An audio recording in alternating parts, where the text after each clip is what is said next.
Do they need to amend the I went over there agenda? yesterday. I get emails.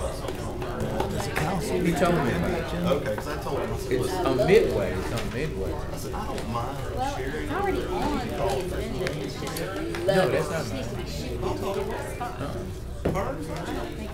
No, I only go a certain portion. Okay. Well, I thought, I looked it up on the map. I thought it was on the map. Which one? About the guy with the rent house? No. I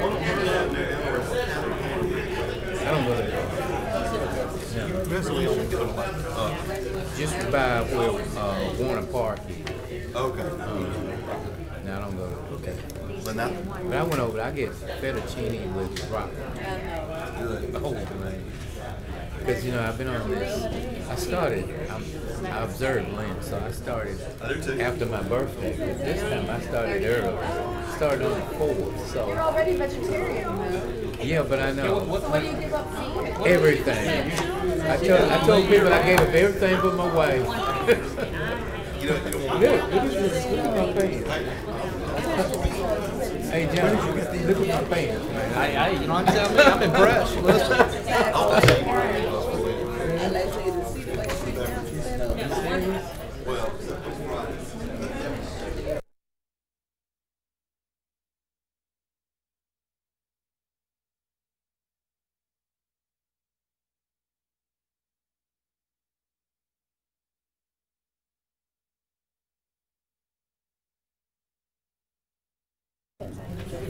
Hey, man. I'm good. Yes, sir.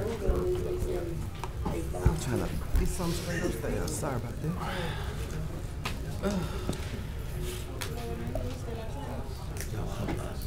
The mayor had the flight was a little late, so he don't. I had one of my he'll land friends give after up 3. that. So you agree with on that? time, but he still was. Yeah. Okay.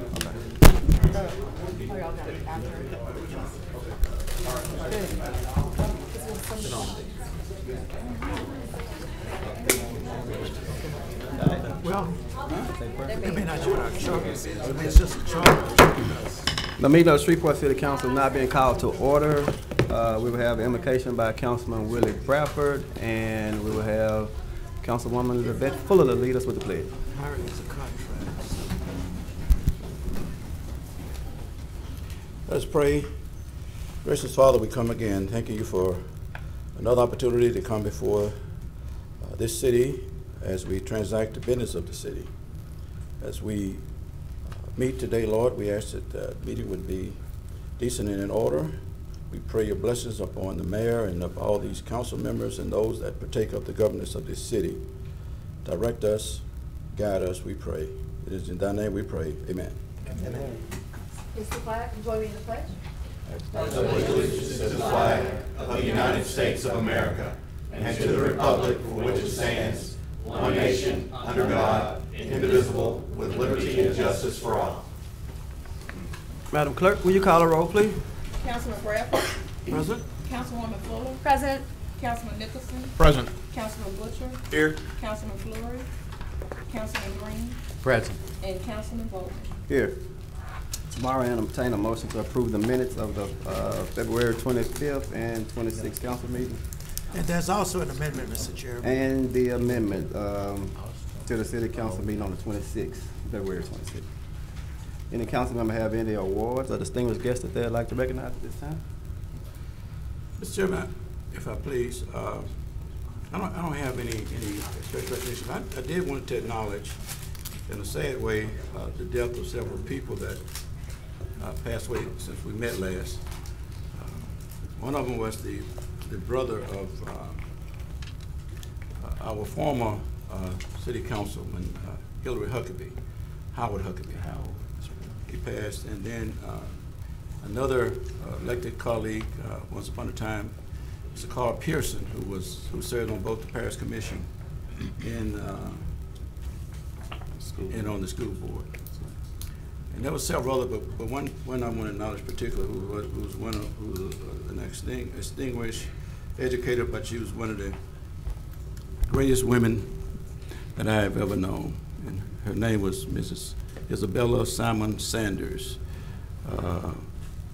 Absolutely wonderful lady. We realize her as on Saturday as well. So I just wanted to ask that you would keep those families in your thoughts and prayers. Thank you, Mr. Chairman. I believe Mrs. Sanders is Lennis's aunt. Yeah, Ms. Sanders was our internal auditor, Linda's steward, and very, very respected woman in her neighborhood, in her community. Nice to see Linda's back there. I see. Okay. Any other council member? Anyone from the mayor's administration? Not at this time. The mayor will be on his way shortly. He had a flight delay, so as soon as he lands and can get in this direction, he'll be here. All right. Mr. Green, Mr. Terrence Green. Anyone has anything for Mr. Terrence Green? Not Councilmember James Green. How you doing? Anyone have anything relative to property standard for Mr. Green? All right, seeing none, thank you, sir. We have a revenue collection plan from Ms. Jones. Should have that by tomorrow. I emailed that, I think it was late last week. I should have that. And city attorney, sure, the one we got that from their report. Ms. Jones, will there be any legislation added tomorrow? Not that I'm aware of. All right. You have any requests to speak? Mr. Chairman, we first have Matt Snyder. Matt Snyder?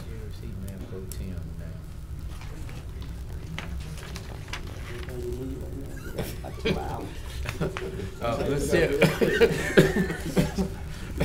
Real quick. Mr. Snyder, good afternoon. If you state your name and address, please. Yes, Matt Snyder, 640 Albemarle Drive, Shreveport, 71106. Okay. So I'm here to represent Crawfest at Betty, Virginia. We're in our third year. We have a resolution in front of you today. We are asking for some support. I met with Shelley Regal about a month ago, and we had a meeting where we went over things that the city could help Crawfest continue to grow. Each year we've grown. Our first year, we had a very small budget, about $30,000 put up by me and my partners exclusively, and we were able to make it work. The next year, we wanted to grow it even more. We had about 6,000 people that first year. After that, we grew, and in our second year, we had over 10,000 people in an 8-hour event at Betty, Virginia Park. It's the largest gathering we've ever had in the park that we know of. We had people all across the park enjoying the park together. And we want to grow the event to 2 days this year. We've expanded our spend. We've gone from last year, I think we spent around $40,000, and this year our budget is somewhere around $80,000 or $90,000.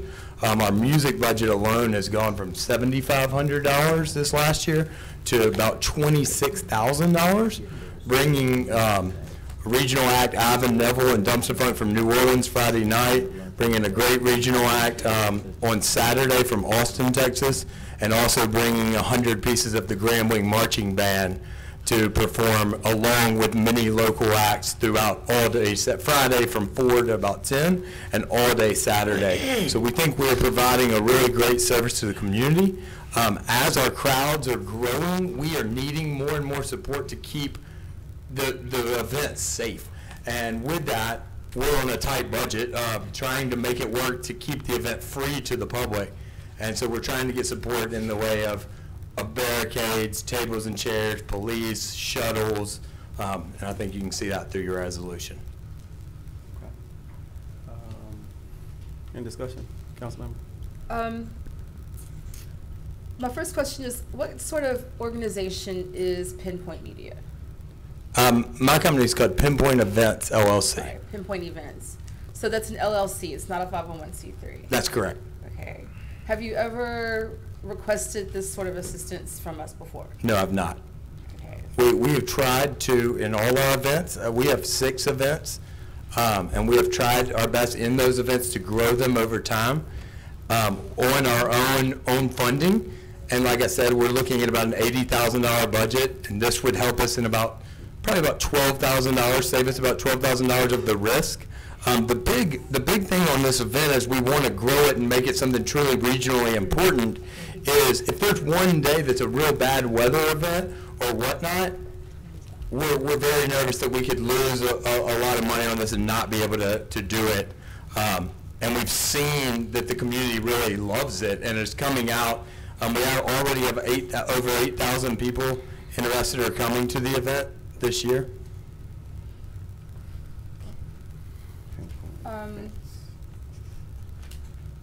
But I guess my concern is that you're a for-profit organization.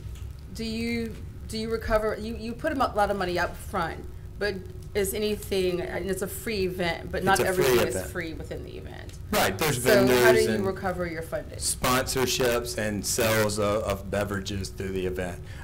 We did a first-year event last year called Pigskin in the Park.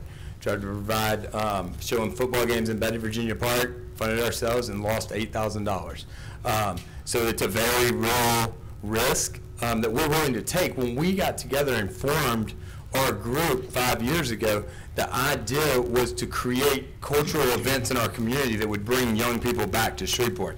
And that's what we've done. And in our minds, we have to keep growing this event. And to keep growing it in the path we need to grow it, we need some support to help mitigate some of the risk. I mean, my goal is to keep growing this every year until it's a truly big regional music festival in Bay, Virginia Park. That's it? For now. Councilman Butcher. I yield to Councilman Nicholson. Councilman Nicholson. Mr. Snyder, first let me thank you for being here. Crawfest is in Councilwoman Fuller's district, but it's not far from where I live or from the boundary of my district, and I certainly have received a great deal of positive feedback about the event over the past couple of years.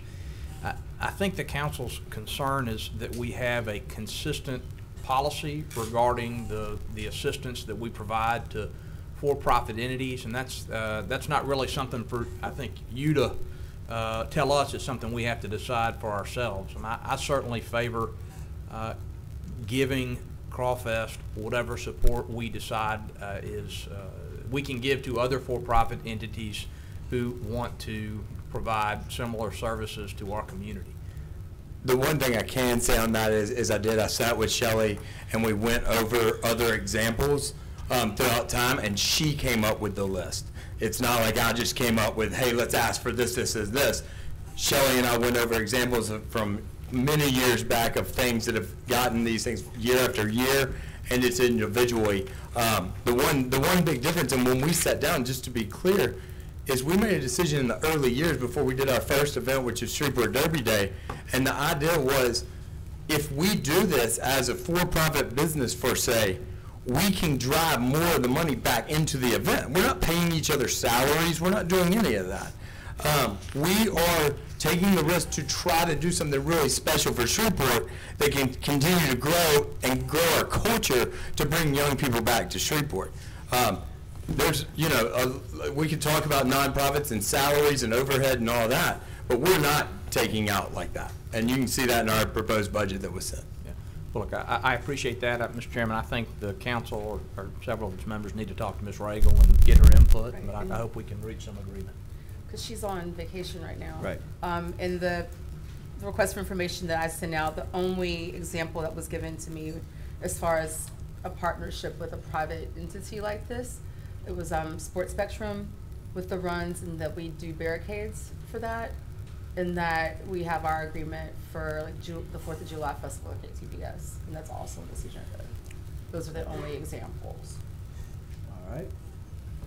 Councilman Butcher. Mr. Snyder, thank you. I'm like Councilman Nicholson. It's not in my district. However, I think you live in my district. And so I applaud y'all. I know a lot of people that attend your events, and they're always top notch, and I think they're an asset to the city. My concern is similar to Councilman Nicholson and Councilwoman Fuller's. We're at such a fiscal impasse at the city right now, asking for fees and trying to raise fees. And if everybody could understand the phone calls and the emails that we get on a daily basis begging us not to to do things and to cut. I'm inclined to help in some way, but I think that the city and this council is going to have to come up with a more equitable way, since we haven't ever done this really before for a private entity to this scope, to this extent. I know we have for, like she said, Sports Spectrum and everything, and I have not seen a copy of your budget. Is there any way you can email it to all of us? I think about what you mean. Yeah. But anyway, I just think it's going to take a little bit more. And we have, is this a 2-read? No, we're actually up upon like the event the in less than 22nd, 2 weeks. yeah. So What number is that? 28? 26. Resolution 26. Yeah, we won't be back before then. Okay, we're just going to have to discuss it and decide which direction we want to go. I'm kind of like the other two council and councilwoman that I just don't know if we hadn't set this precedence yet, and I'm afraid that we may set a precedence that might be costly to the city. But I do see the value of your event, and I see the value of what you're doing, so that'll definitely be weighed. So I mean, and I'll leave it with, I mean, I hope the precedent can be set to look at the value of events in our city instead of looked at nonprofit or not or whatnot. We had 10,000 people come out last year. If it rains this year and I lose $60,000, Crawfest is over, and I lose my house in your district. So that's what you're really looking at when you look at that, is how much of, we're talking about $12,000 probably that will come off my budget if you pass it as it is, out of an $80,000 spending budget. So please look at it that way, that I'm asking for a little bit of support here for a big event that's growing every single year, that's adding a lot of value in tax dollars and in cultural importance to the heart of our city. I really hope you'll look at that as what it is. I want to reiterate, I definitely understand the value of your event and other events and the impact that it has on the city. So we're just going to have to look at it, and I just think that from this point forward, since there's nothing in place, that we've never had this set before, we're going to have to look at it as a council and say, okay, this is what we'll do for private, public, events such as this. Because just because your event's bringing in success doesn't mean that the next person that comes in is going to bring in success. And if we're, 12,000, 10,000, 11,000 here, when we're already out with our hand almost like panhandling, it makes it kind of hard, That's why the suggestion would be to look at each event individually on what it brings to the city and not make a that's sweeping. As sitting here, that's a very hard sell, though, to tell somebody else, well, Mr. Snyder's event is a very good, well-planned event. We have faith in you. I mean, you do a good job. There's no doubt. I have results as well. Yeah, but what's to say if somebody comes in and says, well, I'm going to do this and it's going to be great, and then we lose X amount of dollars and they don't bring anything in. So, I mean, we could discuss it forever, but I just want to let you know that it's going to take some thoughtful consideration. I'm going to think about it very thoughtfully. So, thank you. Thank you, Mr. Councilwoman Fuller. I want to add that when we discuss results need to be measurable, and it's helpful to be able to say, okay, well, the return on investment is this, that this is this is the amount of revenue that's coming into the city, that this is the amount of hotels, that the beds that came in, or people that came in and got hotel rooms for us for that night.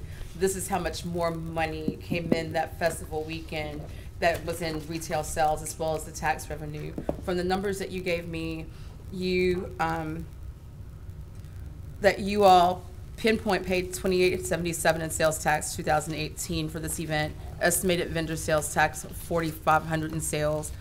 So total estimated sales tax of $7,377, but we're looking at a $15,000 investment from us. We're doubling the event.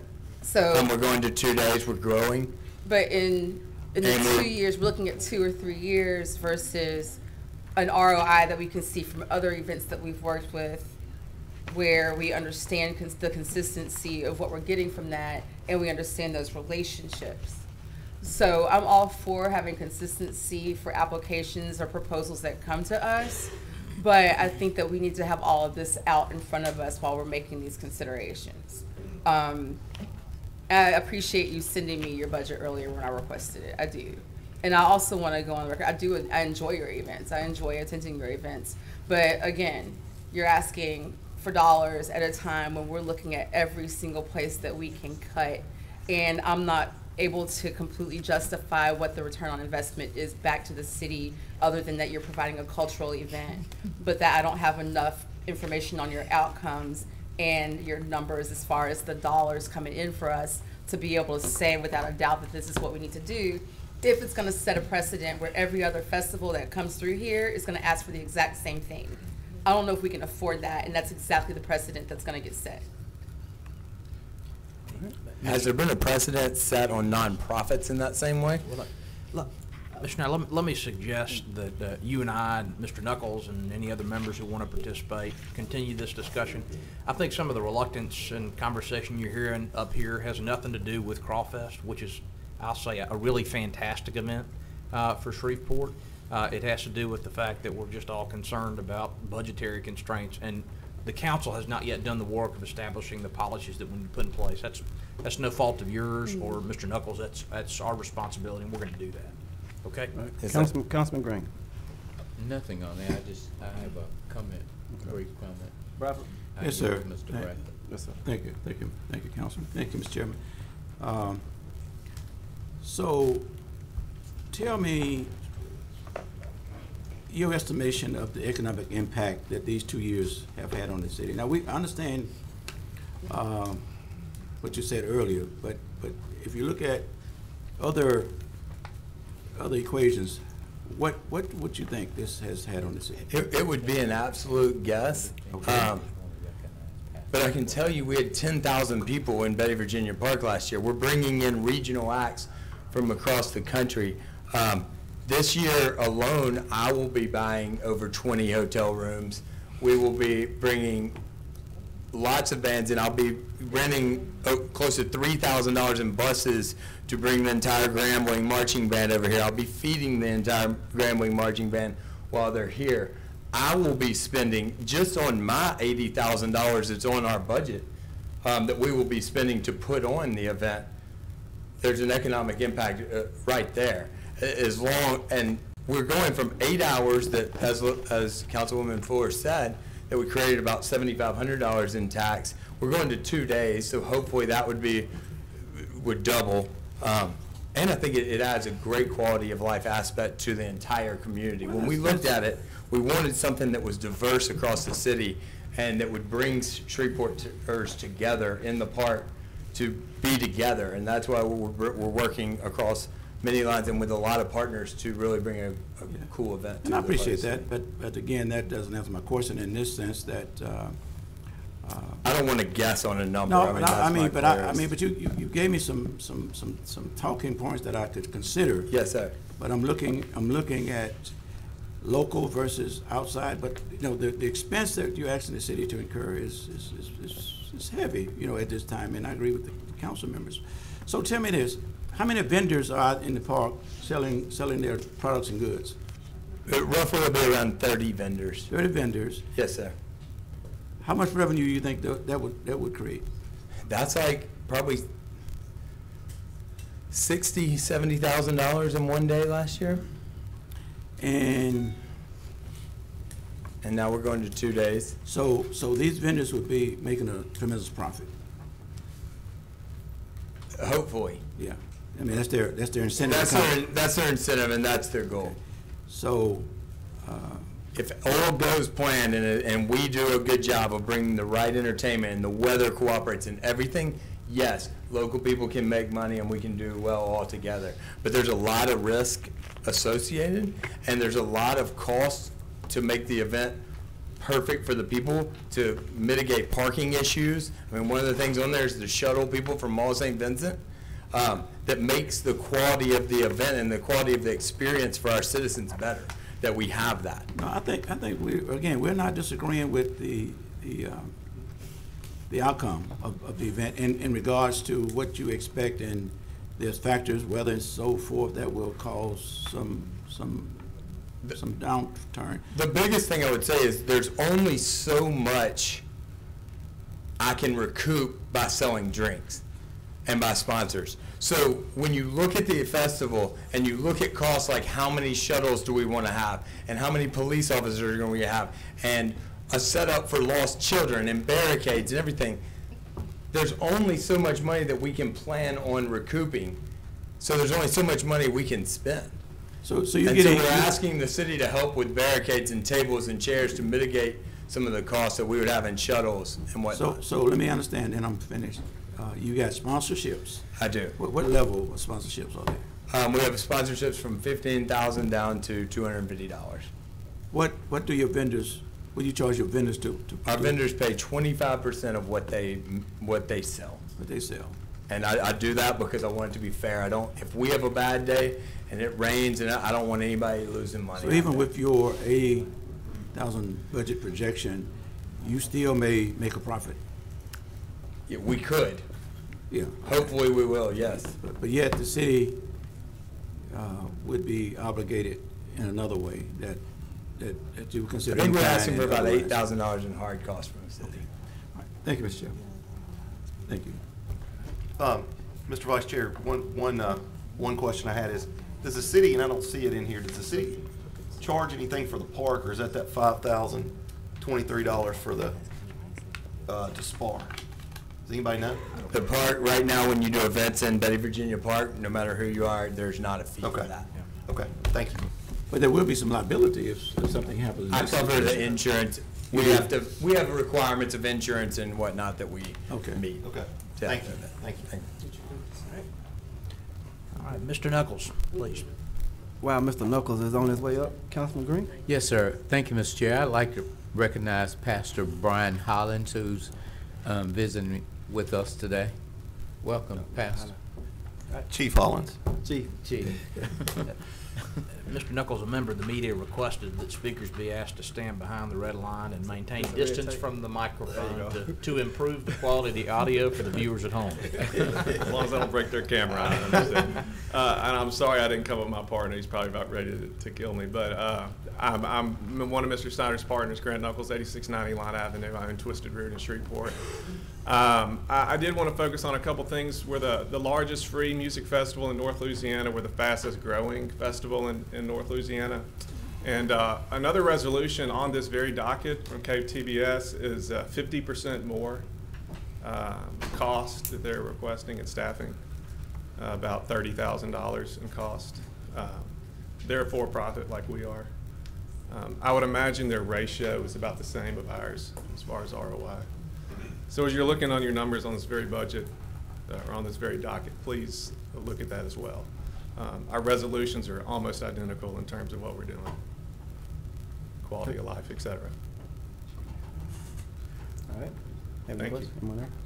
Thank you, Mr. Knuckles. Mr. Chairman, I see no further requests to speak. All right.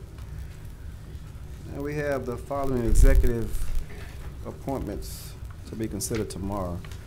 That would be Chief Administrative Officer, Ms. Shereka Jones. As far as Division Manager of Administration, Charity Roan, and Fields Operations Superintendent Herman Hill III. Is Mr. Hill here? Mr. Hill had a work emergency, so he won't be here today or tomorrow. Okay. All right. Mr. Chairman. Yes, sir. I'm sorry, Councilman Bradford. Thank you, Mr. Chairman. Mr. Chairman, I had an additional question for Mrs. Jones, if you will. Yes, sir.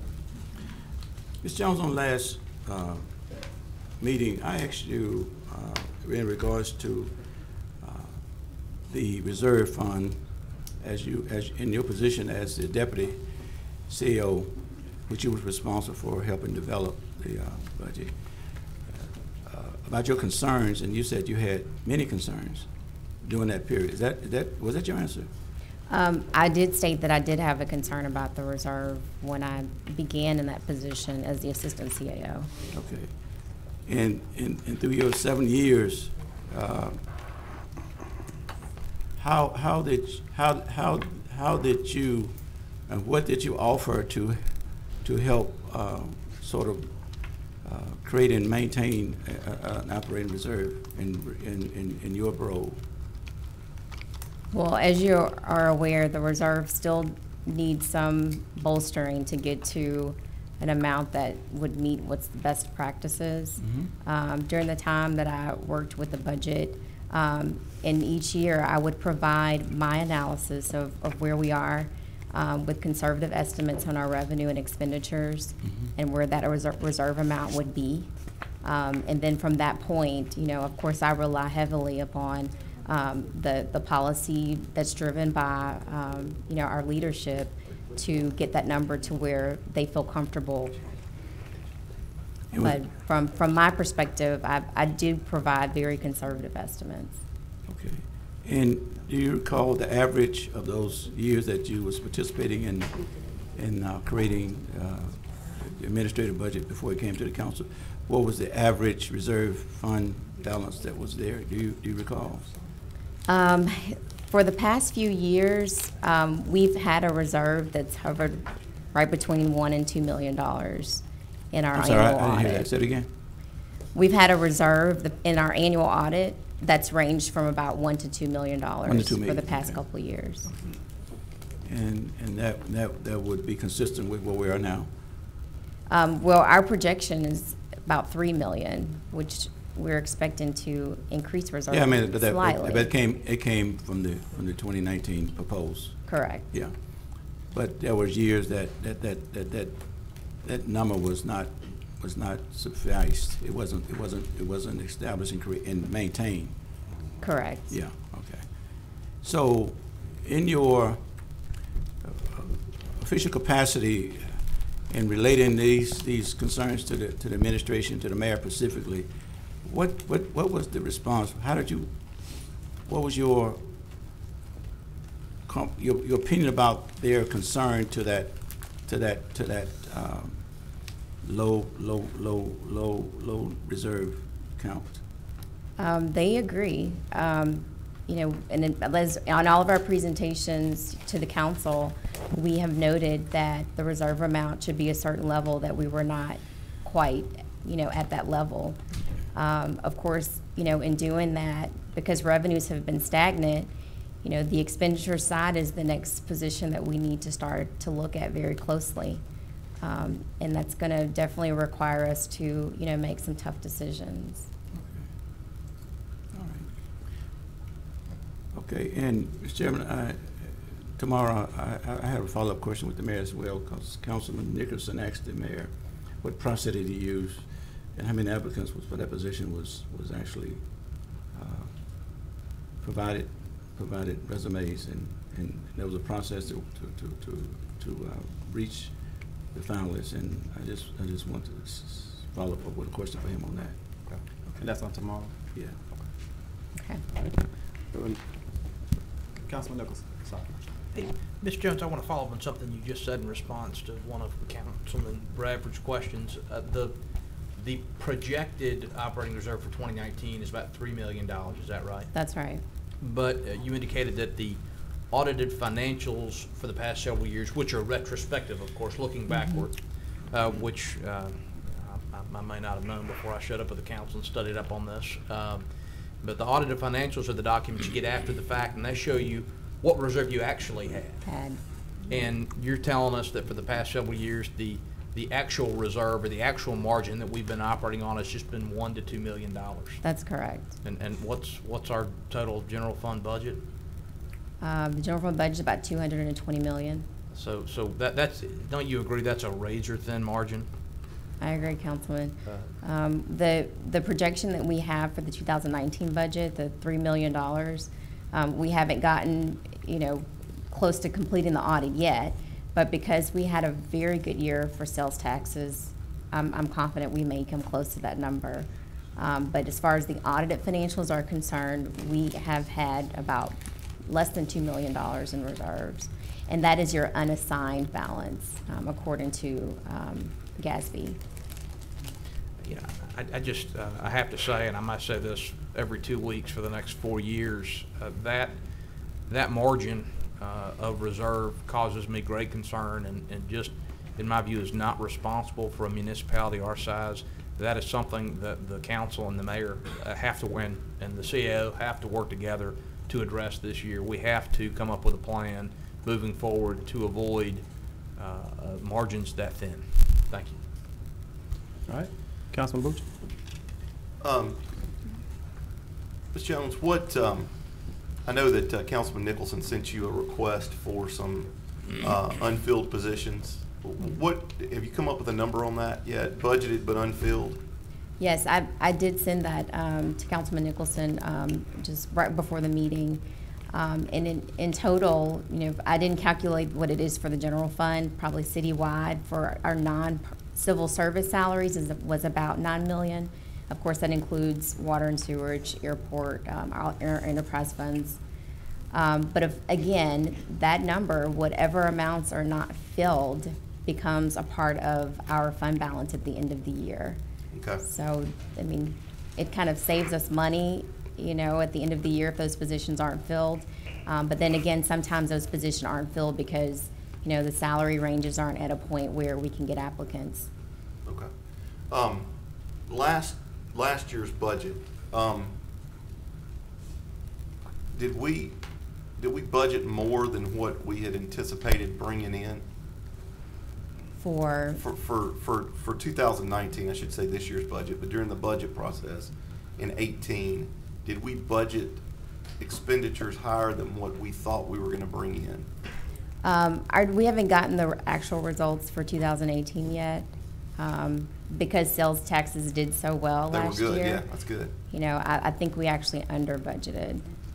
See, in your, I know that the previous CAO kind of, from what I understand and looking at things, that he was very conservative on some things, you know, trying to make sure, and I think it's always good to undershoot a budget than, you know, to make sure that you've got the money you need in there. Is that going to be your philosophy as well, to kind of, I don't know the right word to say, but I mean, we're going to try to get the numbers as close as we possibly can, I guess is what I'm going to say. Whenever you're CAO, you're going to try to get the budgeted numbers as close to actual as you can, right? Yes. Okay.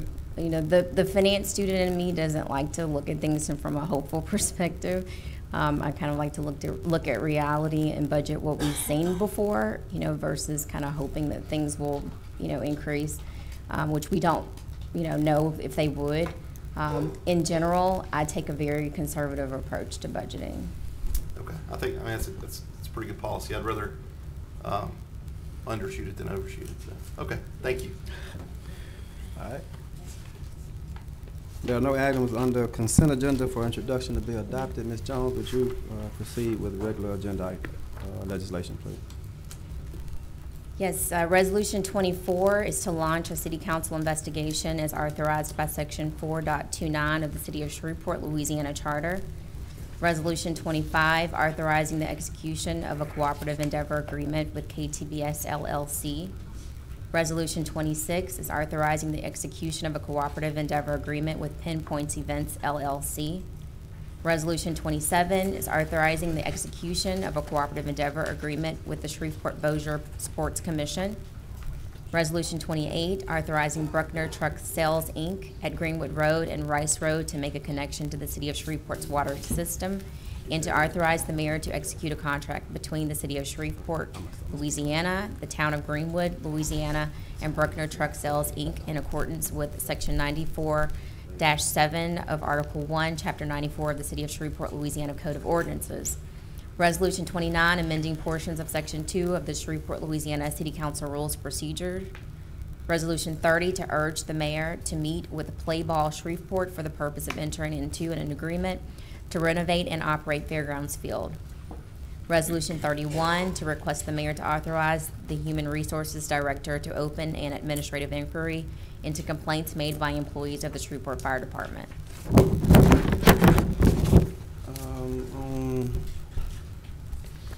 I'm looking at 24 and 30. Well, I see 31. I guess that's different. 24, Councilman Bradford or Ms. Jones, can you explain that more in depth to me on 24? Mr. Chairman, let me speak on that. I will be withdrawing this resolution tomorrow. Okay. And replacing it with Resolution 31. Okay. As you remember, the council office advised me in my haste to get this resolution that I omitted certain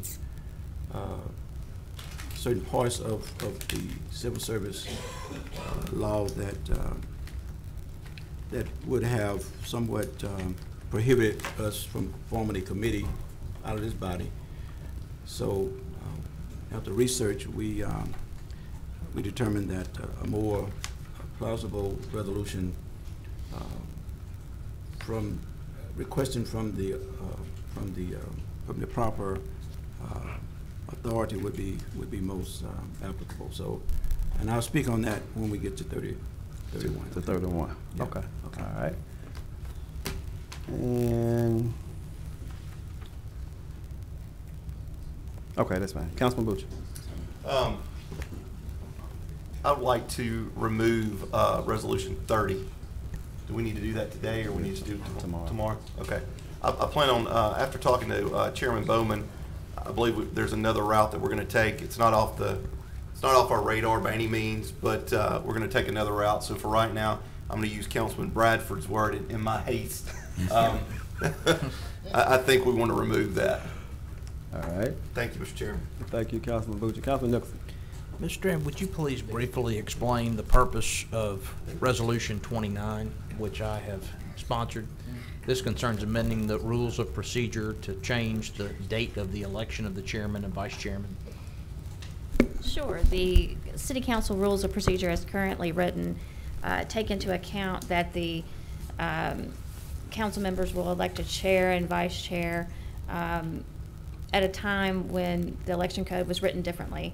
And so now that the election code has a different time period when you all are elected, this resolution, this resolution will amend the council rules of procedure to have you all be elected at the first meeting in January, as far as when you elect your chair and vice chair. So previously, the general election date was earlier in the year, and when that was the case, it made sense to elect the chair and vice chair at that time. We're just changing our rules of procedure to bring the timing of that election in line with when the election now occurs. Yes, sir. Thank you. Mr. Chairman, Councilman Bradford. let me follow. I want to speak on 31, but I want to speak on the rules of procedure as well, because I didn't see it earlier. Okay, even though and I'm not at all opposed to the modification, but do this prohibits the council upon the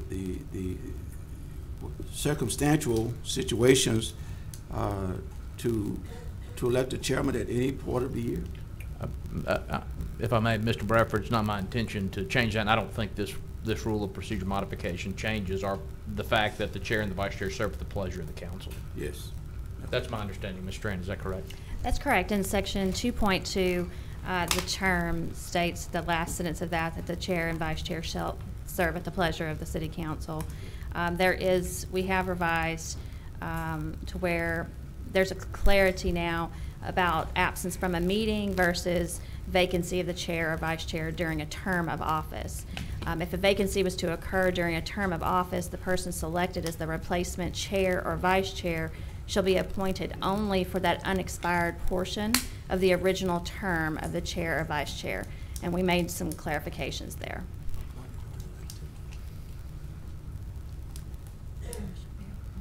Okay, we're clear.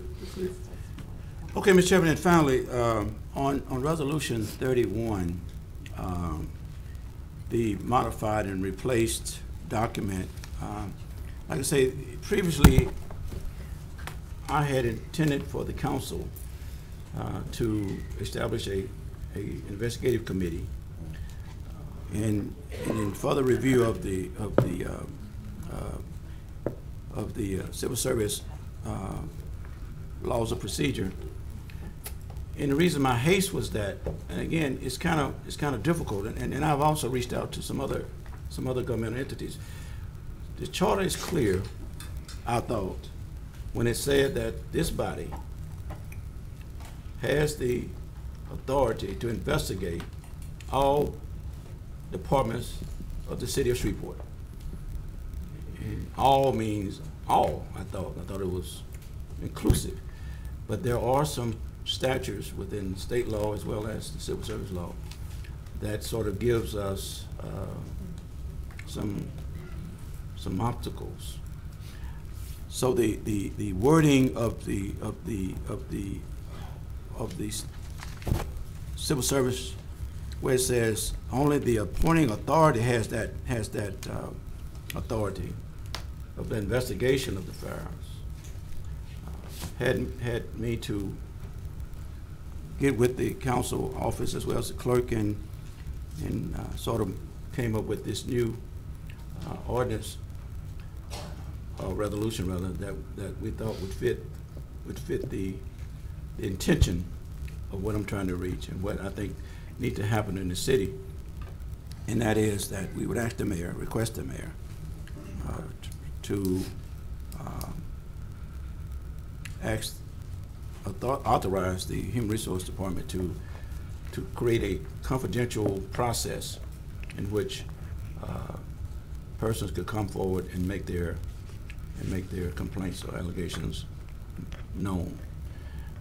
But the issue is, and I also have the council office researching, and I should have some information tomorrow regarding the outsourced attorney services fee, as well as other fees that has been occurred and has been paid out by the council, by the city, for services that has been as a result of litigation and other civil service matters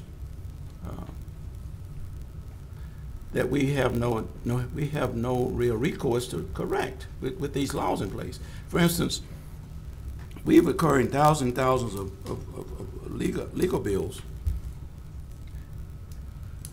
with appeals, and we are paying those.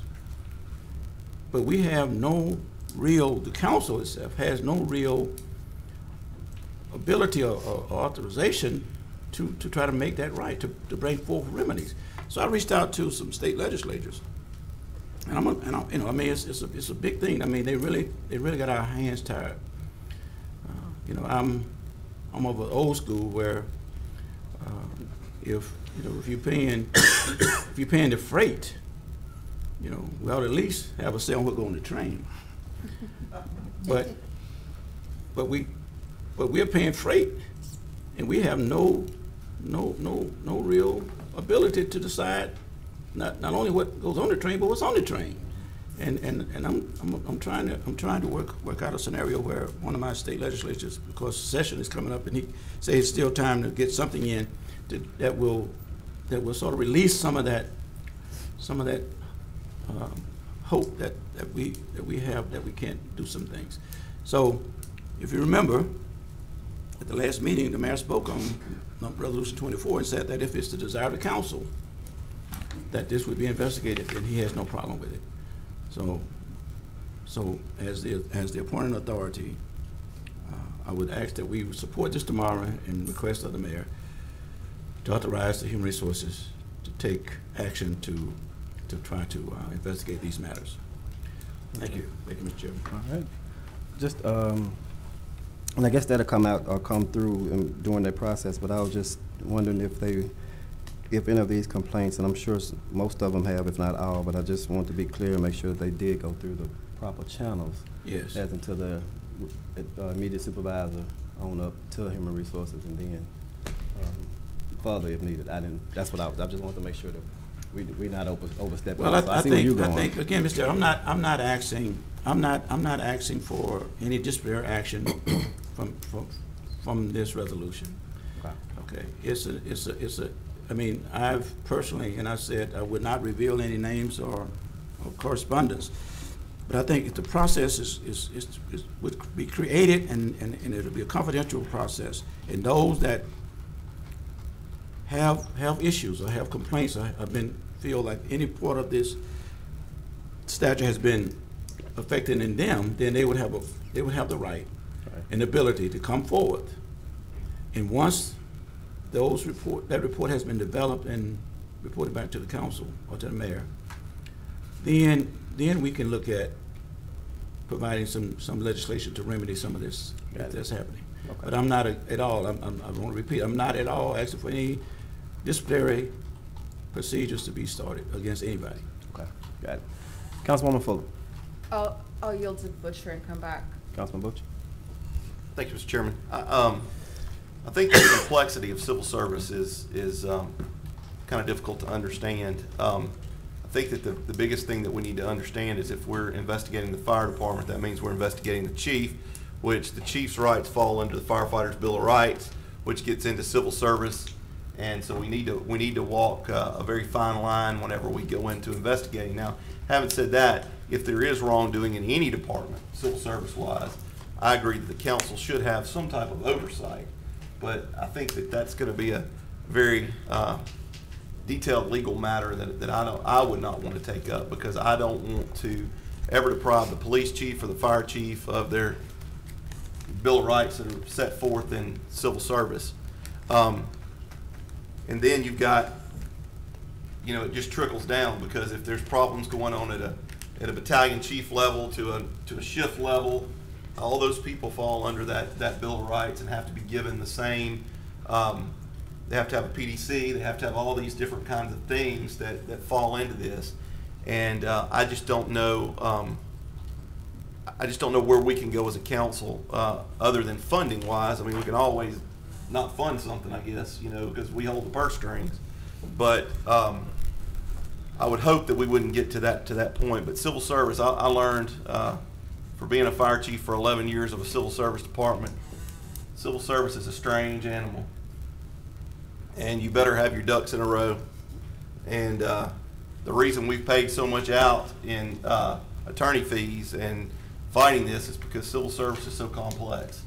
So I want to, I agree with Councilman Bradford's intention here, but I just want to make sure the council and the city and the administration make sure that we're depending a lot on Ms. Strand and Ms. Creel to give us guidance on this. I personally would feel better having our own council taking care of this instead of subbing it out to somebody, because this is such it's a convoluted mess when you start digging around with civil service, and I think Ms. Strand, you probably have seen that. So anyway, that's just my 2 cents worth. I believe that if we have employees that feel like that they are not being treated correctly and they have followed the chain of command, which is outlined in their SOPs and SOGs, then we owe it to those employees to dig into it. But we just have to be real careful with what we do. Thank you, Mr. Chairman. All right, thank you, Councilman Butcher. Councilwoman Fuller. I'll wait. All right. Ms. Jones, would you proceed with introduction of resolution? Resolution number 32, declaring the intention of the City of Shreveport, State of Louisiana, to proceed with the issuance of not to exceed $100 million water and sewer revenue bonds in one or more series, making application to the State Bond Commission for approval. Resolution 33, employing professionals with respect to the issuance of the City of Shreveport of not exceeding $100 million of water and sewer revenue bonds in one or more series for the purpose of paying the cost of making additions, extensions, and improvements to the combined drinking water and wastewater collection, treatment, and disposal system of the city. Resolution 34, declaring the intention of the City of Shreveport, State of Louisiana, to issue taxable water and sewer revenue bonds in one or more series in an amount not to exceed $20 million for the purpose of paying a portion of the cost of construction and acquiring additions, extensions, and improvements to the combined drinking water and wastewater collection, treatment, and disposal system of the city. Resolution 35, employing professionals with respect to the issuance by the City of Shreveport of not exceeding $20 million of taxable water and sewer revenue bonds in one or more series for the purpose of paying the cost of making additions, extensions, and improvements to the combined drinking water and wastewater collection, treatment, and disposal system of the city. Mr. Chairman. We've been informed by Bond Council that Resolution 32 and 34, which declare the intention, are one readers, or they can be adopted as a one reader. We think that's right. We'll look at the charter again, but if so, it's our intent to put them on the agenda as one readers for tomorrow. That does not mean the council is required to adopt them, but they will be available for adoption unless there's some objection by a councilman. Okay. All right. Councilman Nicholson. There's been discussion in recent weeks about the fact that the consent decree work to repair a water and sewage system is going to cost hundreds of millions of dollars more than was initially estimated. The initial estimate was in the range of $350 million. The council has now been advised that the total cost of that work is likely to exceed $1 billion. My suggestion is that before the council proceeds with approval of the issuance of $120 million of additional bonds, we need to be fully apprised of how the initial $350 million estimate was put together, what data was considered, and what analyses were performed. Understand why the estimate is now more than $1 billion, and have explained to us thoroughly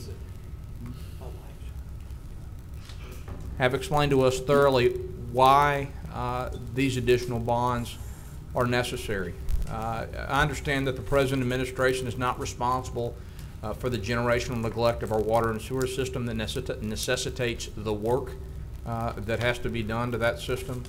But we must understand why we're being asked to spend, it sounds like almost $700 million more than was initially anticipated on this work. So those are my comments as to resolutions 32 and 34. I hope even if those resolutions are determined by the clerk of council to be one readers that could be adopted tomorrow, that we will defer adoption of those resolutions so that we can all make sure that we have the information we need to make an informed decision about approving the issuance of bonds in that magnitude. I also would like to comment briefly on the city's practice or process rather for selecting bond counsel. The issuance of $120 million of bonds will require legal work for which the city will pay hundreds of thousands of dollars. My goal for the city in its selection of bond counsel, as with every other type of professional that the city hires, is that we hire the best qualified people who are willing to do the work for an acceptable fee.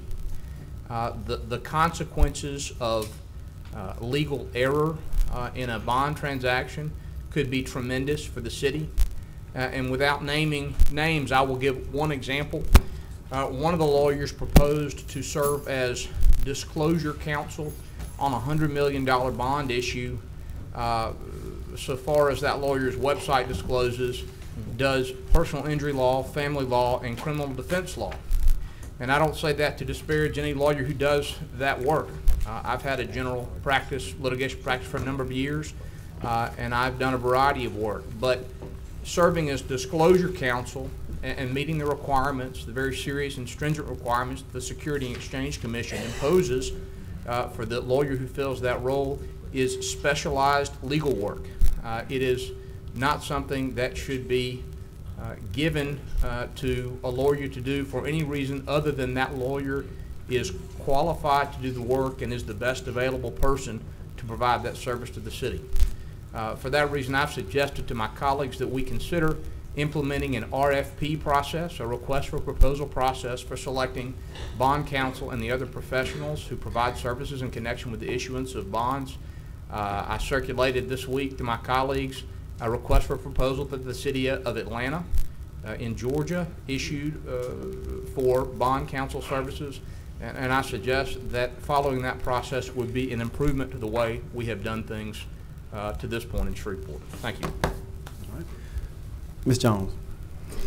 Yes, I want to note a couple of things. One, that on tomorrow, during the mayor's comments, we do have a presentation that we will have done by our city engineer, Patrick Furlong, to update the council about the consent decree, and we'll be able to answer your questions during that time. The second thing, I just want to also make comments regarding the councils, that the fee for bond counsel is set by the Attorney General of the state. So We don't have any control or ability to make any adjustments to what that fee is, because those attorneys, and if it's a co-counsel arrangement, the maximum fee is set by the state. I also want to note that the professionals that we have involved with these transactions, they have been working with the consent decree since the initiation in 2014. And then prior to that, they've had a total of 12 years of experience with doing municipal bond work. So we do feel confident that they are able to do the work. They've been doing a very good job of handling the tremendous workload with our bond transactions. All right. Councilman. This is a question to which I don't know the answer. Ms. Jones, you may, or somebody else around the podium may. Does the state law you just referenced set a maximum fee, or does it mandate that lawyers who handle bond transactions are paid the fee referenced in the statute? It does set a maximum fee through the Attorney General based upon what type of bond it is and the transaction size. Doesn't preclude negotiating for a lower fee, does it? Oh, definitely not. No. And it doesn't require us to have more than one set of lawyers serving as bond counsel, does it? It doesn't require a co-counsel. Okay. Thank you. All right, Councilman Butcher. Ms. Jones, typically in these bond issues, what does the co-counsel generally do? What's their purpose? I've done probably, I don't know, $5 million worth of bonds at the fire department, and we just did a $12 million at 911. We had one counsel and we had the financial advisor, which is now mandated by the state. What does this co-counsel do? This to me is just completely foreign. Why we have to have a co-counsel when we already have a bond attorney? Could you explain that to me? Sure. Yeah, we definitely see co-counsel arrangements. It's kind of getting two heads for the price of one, because the bond counsel fee is split between the two of them. The Attorney General does not provide for those counsels to duplicate their fee. So it gives us the benefit of having an additional level of expertise on our bonds. And especially for the consent decree, we think there's some value in that. What, though, specifically, if the bond attorney is, we specifically use, and I know the parish uses a certain gentleman out of New Orleans that pretty much does everything. And I know there's some local companies now that have set up here that do bonds. What specifically would that bond, co-bond do? I mean, I know you said we get, two for one, but I mean, what will their job task be separate from the contracted bond attorney? Well, the co-counsel that we have employed, proposing to have employed, you will see them at the council meetings for every bond transaction to make sure that the council's questions are answered. They also prepared the legislation that is on the agenda and submitted it to the city attorney's office for consideration for the agenda. They will be preparing the State Bond Commission application fee and communicating with State Bond Commission, answering their questions regarding the transaction. They also will be assisting with preparing the bond documents and making sure that we're in compliance with bond laws. So that's what the co-counsel will do? Correct. Okay. All right. Thank you. All right, Councilman Nicholson. How are the fees allocated between bond counsel and co-counsel? On the basis of relative work performed or on some other basis? I can find out. That's an arrangement that those individuals negotiate between themselves and how they will do that workload. So I can find out for you. So the lawyers negotiate that split? That's split, correct. And the city doesn't have any role in that? That's correct. Is there any reason we couldn't require that the fee be split in proportion to the work performed if we're going to have counsel and co-counsel? It is my understanding that it would be split in that manner. I don't know what that fee arrangement percentage is, but I can find out if that's your question. Has the fee split been fixed for the resolutions that are on our agenda tomorrow? The split arrangement? Yes. I can find out. Okay. Could you tell us that tomorrow, please? I will. Thank you. Sure. All right. When you Ms. Jones, when you spoke about the fees, can you speak again on that so I can make sure someone didn't get it? And I want to make sure that we were clear on who sets those fees, how those fees are set. The Attorney General's office has a fee schedule that determines what the fee can be on a maximum level, depending on what type of bond it is and the size of the bond transaction. Mr. Chairman, just one follow-up if I could. Yes, sir. So we cannot negotiate less than what that AG fee is. I mean, we can't negotiate. If we went to ABC bond attorneys in, downtown Shreveport, we couldn't negotiate for a lower fee with them. I'm sure there's, room for negotiation. I haven't seen cases where we have asked the bond attorneys to accept less than, what their fee is, so long as it does not exceed what the Attorney General recommends. Wouldn't that kind of come into what Councilman Nicholson said about the RFPs? That if we did, go out for RFP, is that what you were talking about, Councilman Nicholson? Yeah, Councilman Butcher, I think an RFP process would allow us both to obtain the best available professionals and to negotiate on price. Okay, of their services. that's where I was going. I just wanted to make sure that there was no law against us negotiating these set fees. And to everybody's knowledge, I don't think that there is there, to negotiate a lower fee? That might be something we might want to look into tomorrow to make sure that. I will say I have a fair degree of confidence that the Attorney General sets a maximum fee for these transactions, but does not require that fee be paid. Okay, thank you. Did the city attorney have something? Or No. Okay. I remember that question was brought up a few years back when we were, I forgot the name of who we were dealing with at that time, and then shortly after when we switched over and started using another bond counsel. So that was brought up, and we ended up, and from my understanding, those fees were cheaper, lower in cost, but maybe we can get those numbers and get some comparisons in cost from what we had then and what we're doing now too. So. Sure.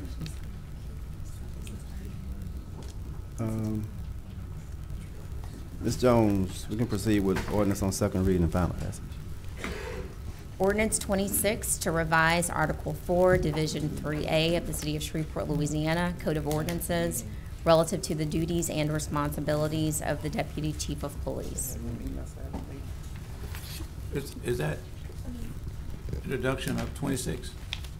What could you just read? I'm That's sorry. number 26. What might help is if we're paying attention to the class instead of having a sidebar. Do I supposed to ignore my council person if he got some questions? Do y'all need to be separated? Because there's a seat over here. Mr. Flurry Mr. is here Chairman, today. Mr. Chairman, ask the council lady to quit picking on me and council.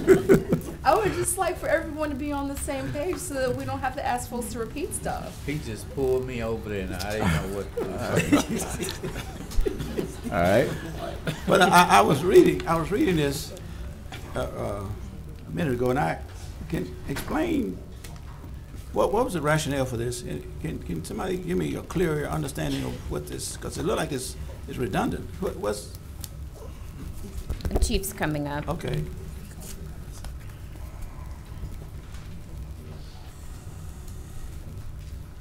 Good afternoon, Councilman. Yeah, so this is another one of those civil service issues. We have a classification for Deputy Chief of Police written into ordinance. We also have the classification or the rules under which our Deputy Chief operates within our general orders. And then there's a civil service classification for civil service law that promulgates the rules for Deputy Chief of Police, what their job function is. And there's some discrepancy in civil service law regarding the wording for Deputy Chief of Police and the ability for the appointing authority being the mayor and the chief to appoint a deputy chief let me back up. When we talk about the Deputy Chief of Police classification, it's a second in command to the police department. Wording allows for the Deputy Chief of Police to fill in for the Chief of Police in the chief's absence. Okay. Now, the intent, as I understand it, from the city's perspective, is if the chief is out temporarily, week vacation, week sickness, training at another state, the deputy chief of police can fulfill the duties of a chief for hiring employees, terminating employees, signing things that only a chief can dictate. In the case of where we face ourselves right now, Alan Crump is on extended leave, and the city does not believe it was the intent of the deputy chief position for the classification of deputy chief to fill in for chief of police for an extended amount of time.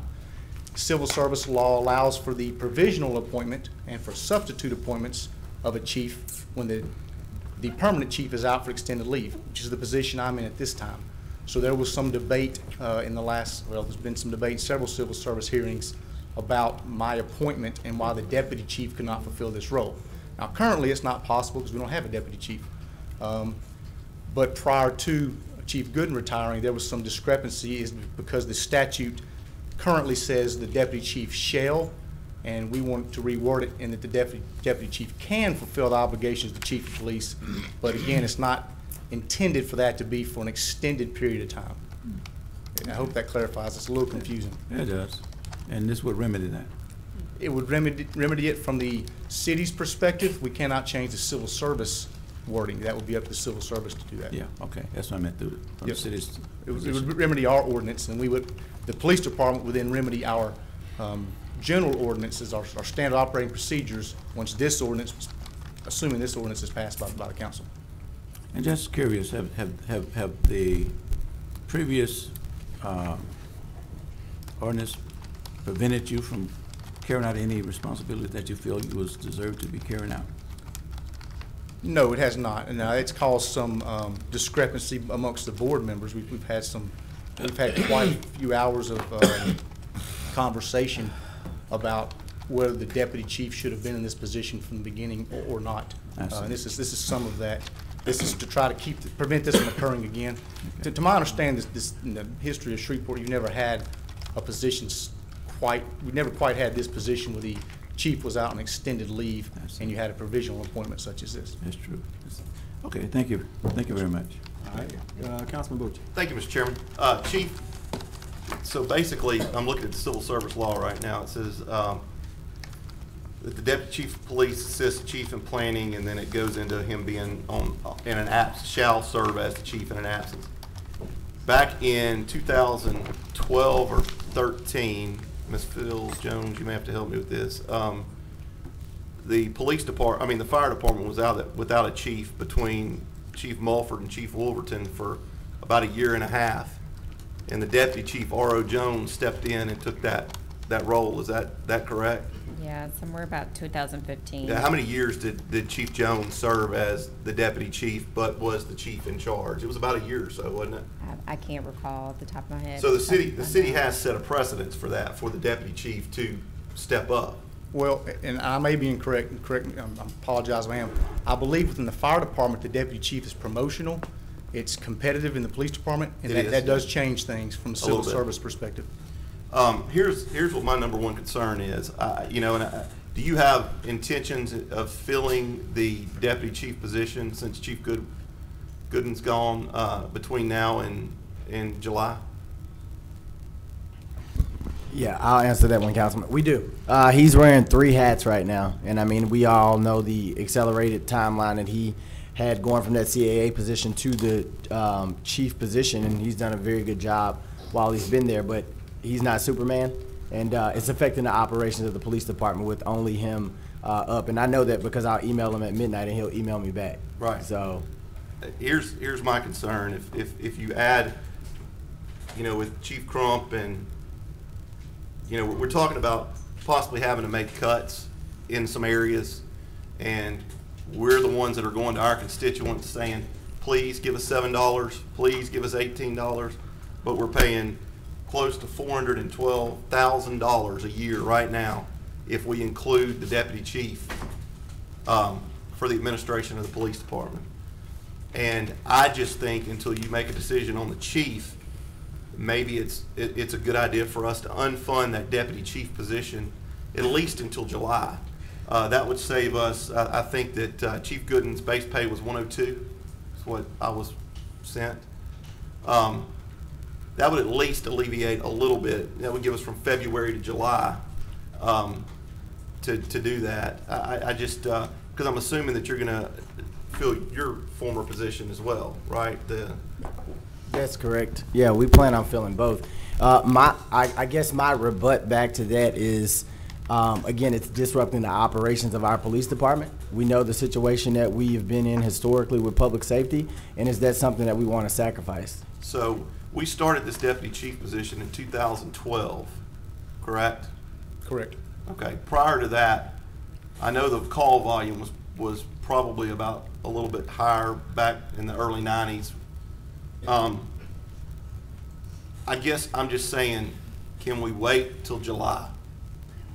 I mean, can we just wait till July, but we're not paying that extra $102,000 a year? That's a big concern for me, especially considering that we're really every day asking our constituents for more money. And to me, it's a good show of faith. Let's just wait. I mean, we did it from when the police department started to 2012, and then we create this deputy chief position. And in the deputy chief position, and this is just a layman looking in the deputy chief's position, it says that he will fall in and take the role of the police chief in his absence. We still have a police chief, which is Chief Crump, but we're gonna put another guy in, and so we're paying all these different people. And it just, to me, it's just so, I don't know, as a taxpayer, it irritates me more than a councilman. I just would rather us just wait until July and let's get our police staff in line. And I'm not saying that, because I think you got a test coming up in May for chief, and then a deputy chief.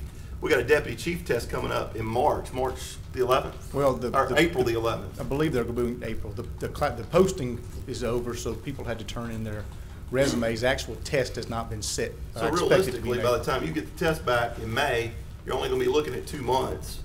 So I mean, I'm not against y'all starting your selection, but I would rather not fill that position until we have a permanent chief. That's just my 2 cents. Yeah, and Councilman, I completely respect your opinion about this, but again, it's just something that I'm not willing to compromise with the integrity of the operation of the police department. And technically, we're only adding one person. Chief Gooden has since retired, so we're technically adding one person. And ideally, you're right, but we didn't ask to be put in a situation where our police chief is on extended leave.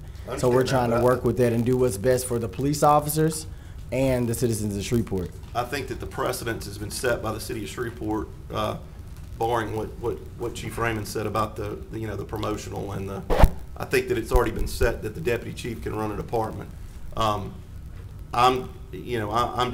opposed to having these 4 positions right now, but we'll just see where it goes. And I respect your opinion, Mayor. Thank you. Thank you, Chief. Is that it for the Chief Raymond? Thank you, Chief Raymond. All right, now, Ms. Jones, would you proceed with ordinance on second reading and final passage? Ordinance 79, notifying Union Pacific and other interested parties that the city engineer and director of public works through the office of the mayor are authorized to begin the process to reopen vehicular access to Lake Street from Commerce Street to Skyport Discovery Center, including reopening vehicular access to cross over the Lake Street Railroad grade crossing. Ordinance 17, amending portions of Chapter 26, Article 5, Division 10 of the Code of Ordinances, City of Shreveport, Louisiana, relative to the creation and establishment of a solid waste enterprise fund. Ordinance 19, amending the City of Shreveport, Louisiana 2019 Water and Sewerage Enterprise Fund budget. Ordinance 20, amending the City of Shreveport, Louisiana 2019 General Fund budget. Ordinance 21, amending the 2019 budget for the Grant Special Revenue Fund. Ordinance 22 is amending the 2019 General Fund budget. Ordinance 23 to amend and reenact portions of Chapters 26, 74, and 94 of the Code of Ordinances, City of Shreveport, Louisiana, relative to a solid waste collection fee. Ordinance 24, zoning case number C-9-19, and ordinance to amend the official zoning map of the City of Shreveport Unified Development Code by rezoning property located on the east side of Marshall Street between 4th Street and Franklin Street, Shreveport, Caddo Parish, Louisiana, from IMU Industrial Mixed Use District to I-2 Heavy Industrial District. Ordinance 25, zoning case number C-10-19, and ordinance to amend the official zoning map of the City of Shreveport Unified Development Code by rezoning property located on the southwest corner of Juella Avenue and Mervon Street, Shreveport, Caddo Parish, Louisiana, from I-2 Heavy Industrial District to C4 Heavy Commercial District. All right. On 7, I'm sorry, Councilwoman Fuller. Thank you, Chair. On Ordinance 79, based on the conversation we had in our infrastructure committee meeting last week, I'm wondering what our options are as far as either removing that tomorrow or tabling it. Because I think that the way we're going to end up moving forward is going to be to, it's going to be different legislation that will be keeping that road closed for at least the foreseeable future.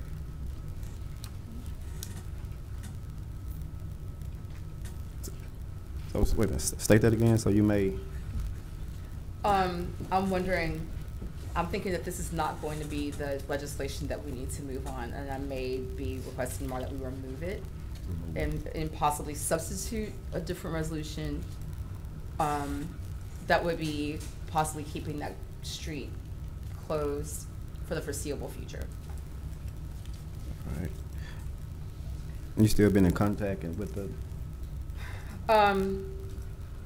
Could we get the engineer to come speak?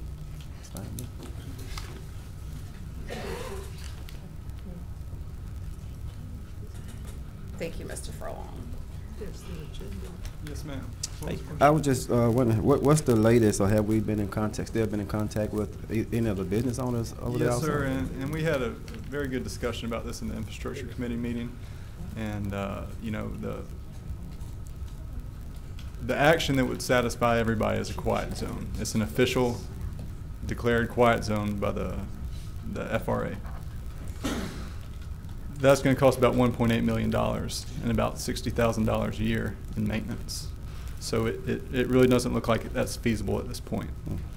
The other two clear paths, clear options would be to close the crossing permanently or to reopen the crossing. That gets into preferences of individual businesses at that point. Okay. All right. That's what I need to know. Appreciate it. Thank you. Chairman, can I? Oh, I'm sorry. I was going to, Patrick, can you tell, so right now the legislation that was passed is expired, correct?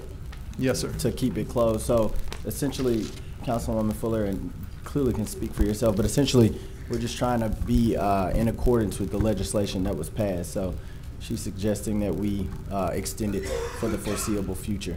Okay. Yes, sir. If we need a couple more months to figure out the final and permanent path, I do think a legislation for temporary closure would be appropriate. Okay. All right. That's what I was asking. That's what I need to know. Councilman Nicholson. The problem we have, Mr. Furlong, is that when this road was first closed years ago, it was anticipated that the cost of a crossing, which at that time we thought would satisfy everybody, would be in the hundreds of thousands of dollars. Correct. Now we know that to achieve the purpose of a quiet area, we'd have to have multiple closures with gates, and that would cost, you've told us, almost $2 million and $60,000 annually, which I agree with Councilwoman Fuller, is just not a cost that we can accommodate at this time unless there's some other source of money besides our budget. Is that all right? Yes, sir. That's correct. Okay. Thank you, sir. So, I'm sorry. so Council Lady, so is your preference to create legislation that will continue to keep Lake Street closed until we can figure out something more tenable for everyone involved? Okay. What got discussed in our meeting was that the quiet zone would be optimal, that it's too expensive. But if we open that up, we're going to end up having other issues that are going to come up again, in particular with the Holiday Inn.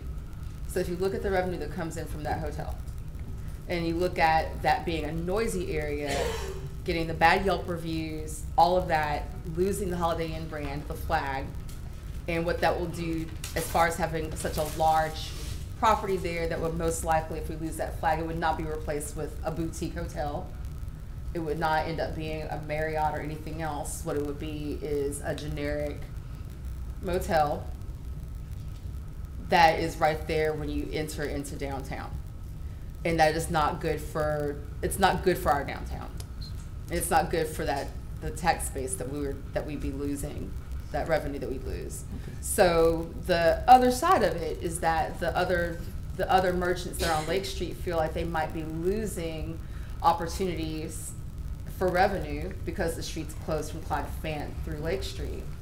But right now, what we might need to do is look at other ways that we can help them out, or other solutions that allow us to keep that area as quiet as possible so that we can maintain the hotel and still find ways to get them traffic to their area.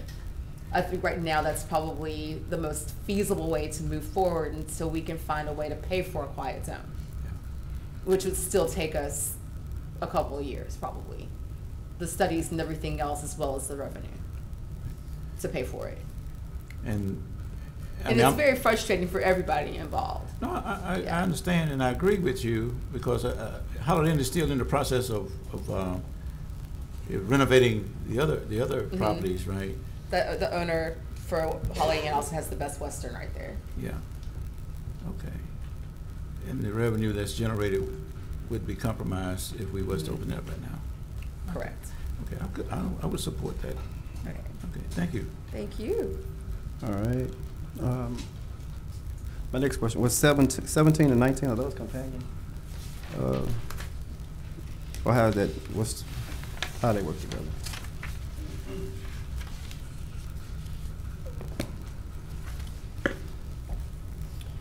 Mr. Chairman, I know 17 is mine, and we create a solid waste enterprise fund. Let me review 19. I'll answer your question if I can. Okay. I don't think 19. That's the. Looks like that's more for the division. That's the Yeah, that's something unrelated. That's It's ordinance 23 you're looking for. 19. It's 23 and 17. yeah. I believe Okay. ordinance 19 concerns funds for a new position to supervise the I consent got it now. board. I see it now. Yeah, out of that.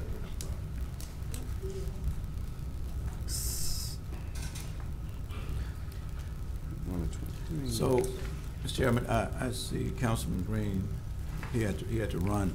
He said he'll be back tomorrow, so we can't get a statement on 23. Councilman, how do you see your 17 without a fee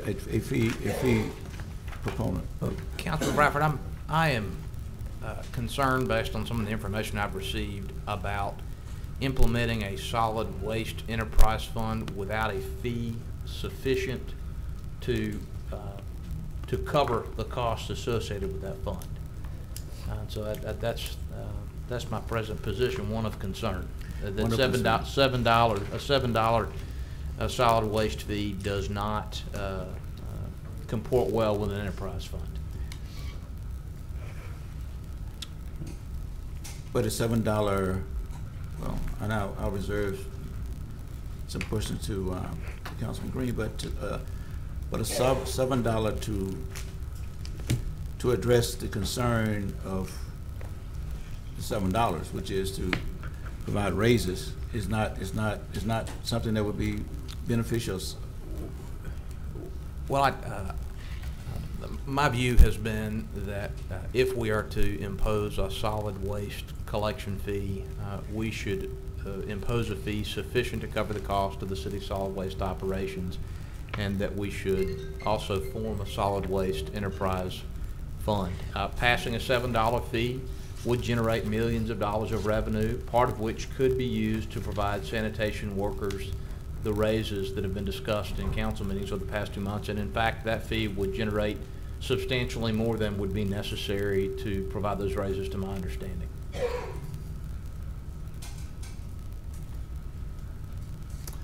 Well, I have a follow-up question, but your position is that it won't sustain a solid waste fund.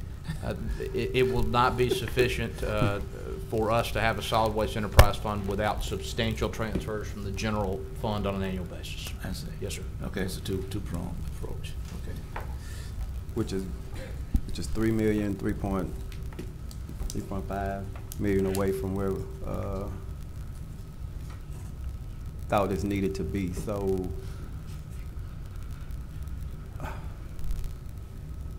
I get that. Councilman Butcher, go ahead. Well, since we're trash talking, has anybody looked into the recycling and that contract, Mayor? Y'all still digging into that? Yeah, we are, and we kind of want to give it to you one piece at a time. Okay. So we're trying to see what happens here before we bring it to the council with our suggestions. But I mean, we are. I mean, it's no doubt in our minds we're going to have to renegotiate to something different. But we want to get this out of the way before we bring that forward. An option that's been floated to me, and I've thought about, I think some other councilmen have spoken about, and if this does not pass tomorrow, which I'm not saying it is or it isn't, so don't quote me on that, but if it does not, is there any way that $250 recycling fee could go? It would generate about $2 million, I think, or it generates about $2 million, 1.9, something like that. If we are able to get out of this recycling contract that we have, that I think we may not always agree on everything sitting up here, but I think we all can agree that we're really not getting recycling. In the meantime, until something else could come along, the $400,000 raise, could it come out of that $2.50 fee if we are able to get out of the recycling? I'll let Sharika confirm my thoughts after I finish speaking, but I would say the $250, if it's coming out of the general fund, right, we renegotiate or we terminate the contract, yes, sir, then that would be funds that would be available to our sanitation workers. However, another condition that we have to consider with that money freeing up is, do we want to use money to pursue a recycling program? And I know we have a lot of passionate citizens that want us to have some form of a recycling program. So I don't want to say yes right now, but yeah, Sharika, can you confirm that money is coming out of our general fund right now? That's correct. Recycling is coming out of the general fund. Well, you know, we've said that this fee is critical in order for us to be able to keep our sanitation workers, and I agree.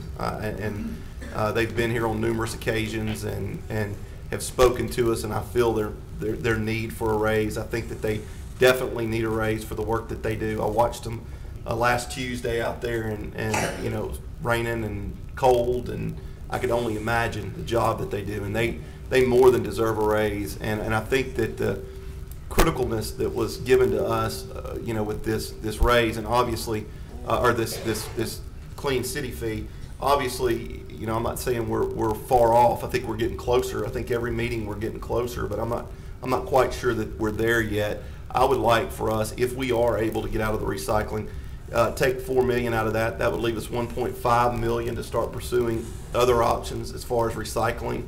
I think that 1.5 would be a good start for recycling, and 400 could go to our sanitation workers, and that would be a quick fix to get them where they need, and maybe at least stop the hole in that part of the boat, because it looks like to me our boat's been shot up with the AK, and we're trying to fill all these holes. And you know, I mean, this at least would stop that hole if we are able to get out of that contract. So that's just something to look at, and I want you to know, and I want to reiterate that we're definitely on the same page as far as recycling, and we're definitely on the same page when it comes to a surplus. We need a reserve, and I don't want you to think I'm fighting you on that. I just think that we may be going in different directions, but I think we're going to get to the same spot. It may not be tomorrow, but we're going to get to the same spot. So, yeah, thank you, Mr. Mayor. Thank you, Mr. Chairman. Councilman, one other thing that is going to jump up on us if we, like I say, if we terminate this contract, renegotiate as far as expenses go, is this subsidy, that $8.5 million last year. Right. The subsidy to sanitation is going to go up again next year if we don't do anything. If I we agree. don't take any action. So that money, if we terminate contract and it generates funds, you as a council might just approve a budget where those funds are just going simply to, continue to subsidize our sanitation costs. I would like, and the chairman of the Audit and Finance Committee is not here today, but he will be tomorrow. I would like for him to, if by chance, well, anyway, regardless, I would like for him to call a meeting in the near future and for you to attend as well, where we can all start putting our heads together to try to start sealing up these holes, because we're taking on a heck of a lot of water. Thank you. I appreciate you speaking on the reserve. I thought people had forgot about the reserve fund for a moment, so we need to make sure that we keep that in mind. I wake up in the middle of the night thinking about it, so. Thank you, thank you. Councilwoman Fuller. Thank you, Chair. I knew I'd get another opportunity.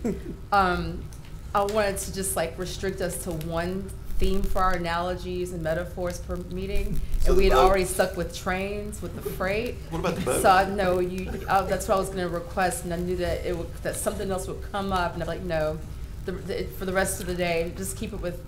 We got away from fruit. We're going to keep it with trains. Okay. Stay with trains. Councilman Bradford.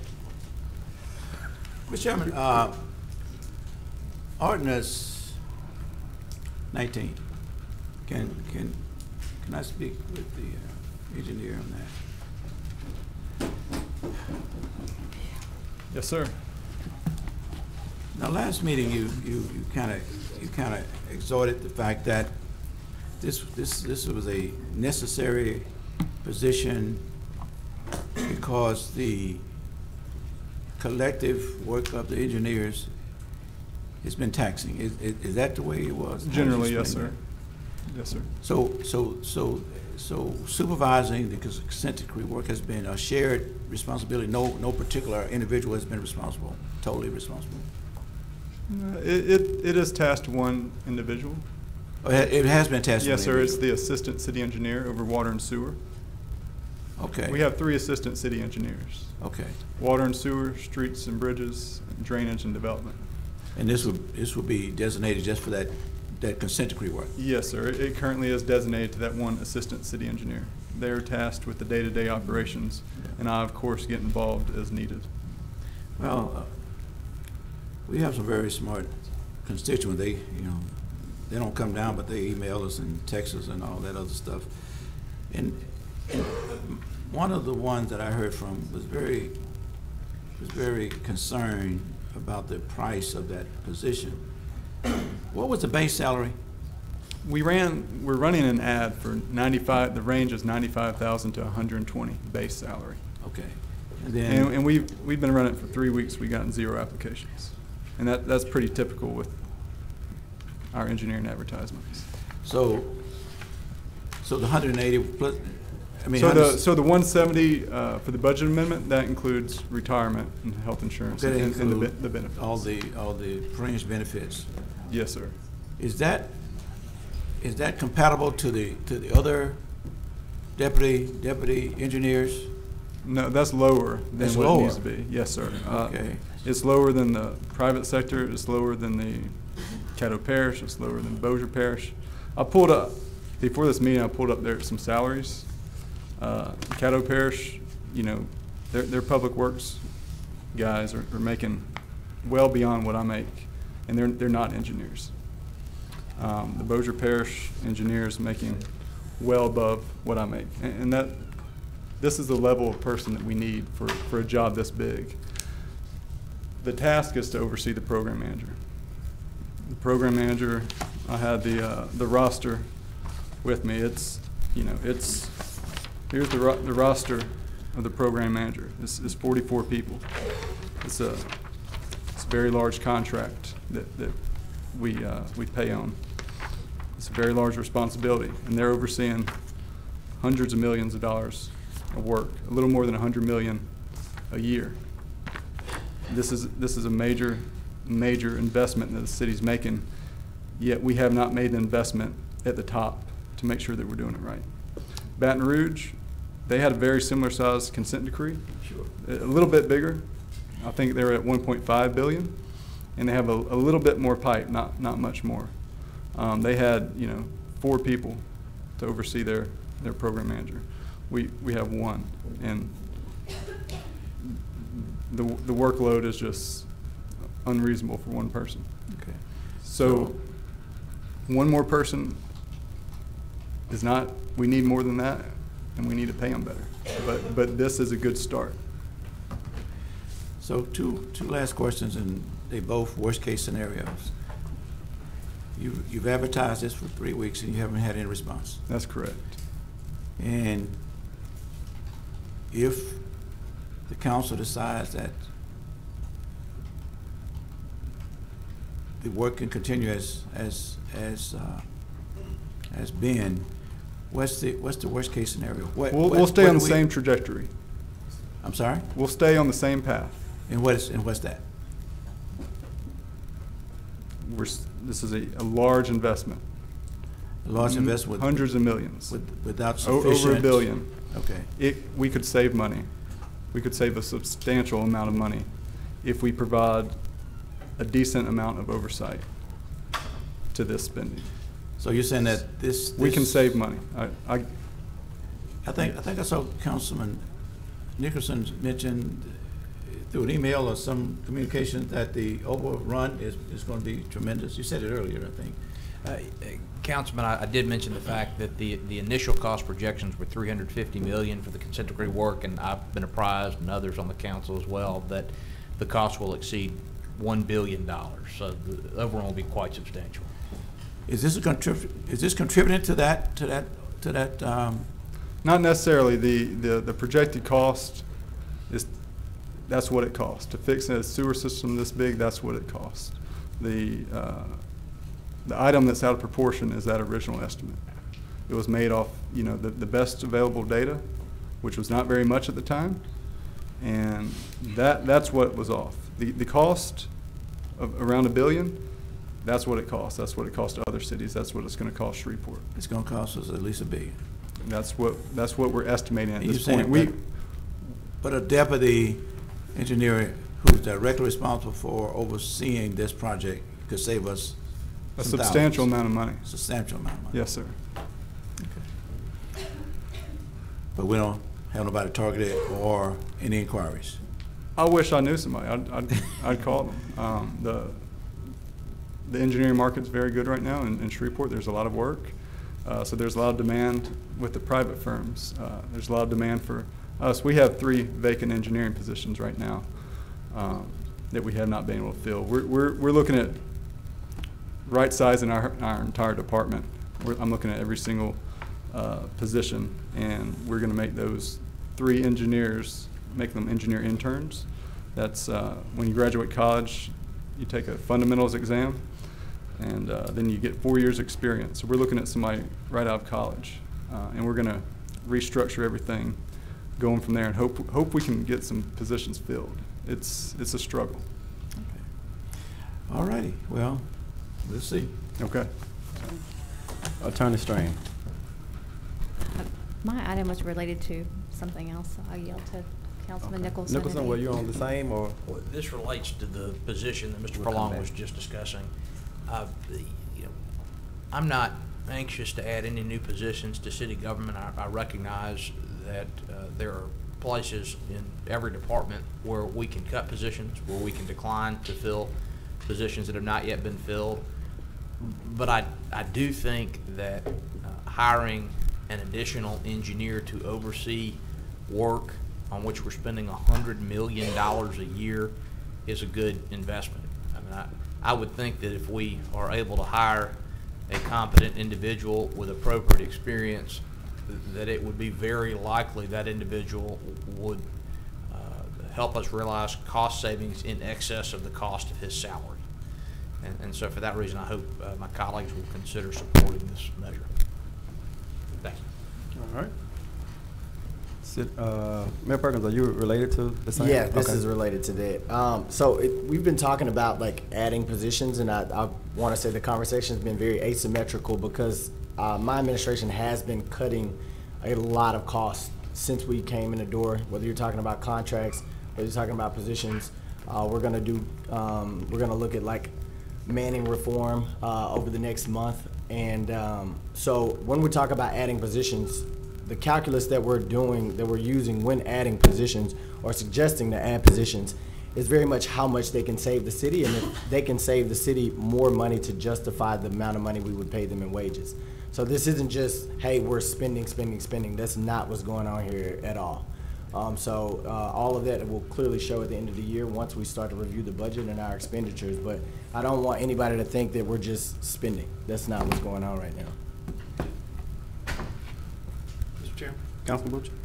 Do we have any, because I know as a councilman we have not seen those documents, so it's easy for me to make statements when I've not seen this is actually being done. Do we have Do we have that? I mean, do we have some? Like contracts that we've Well, reviewed and I mean, amended It'd be nice at the end of this quarter if we could say, if you could give us some type of document that says, this is what I've done, this is where we're at, this is how much we've cut. Because it'd be a lot easier for me when people call me and say, you're gonna tax me, or, you know, that I could say, well, let me send you this document and this is what we've actually cut. Because there is a lot of rhetoric that goes on. Mm-hmm. And I think some of it could possibly be a breakdown between the council and the administration. And I think that might be the best course of action, is if we are doing this, and something came up today, I think, about the IT department, and you know, and I believe we're going to try to get a report on that tomorrow, that there have been some real true savings from this. It'd be really nice not just to hear it, but to see it, you know, on paper, that this is actually going on.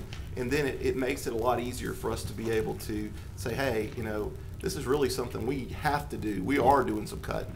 Yeah. So no, I agree with you completely. I get those same emails and phone calls. I'd ask that we at the 6 month mark, and my administration is in office for 6 months, and I feel like I'm at 6 months already. At the 6 month mark, we'll get with council. Yeah, I know, right? I've aged 6 years. At the 6 month mark, we'll get with Councilman Fleury, and we can give a report to the Finance Committee on the savings up to that point. But again, we're having a kind of a personnel review board, wage review board, just internally starting next month.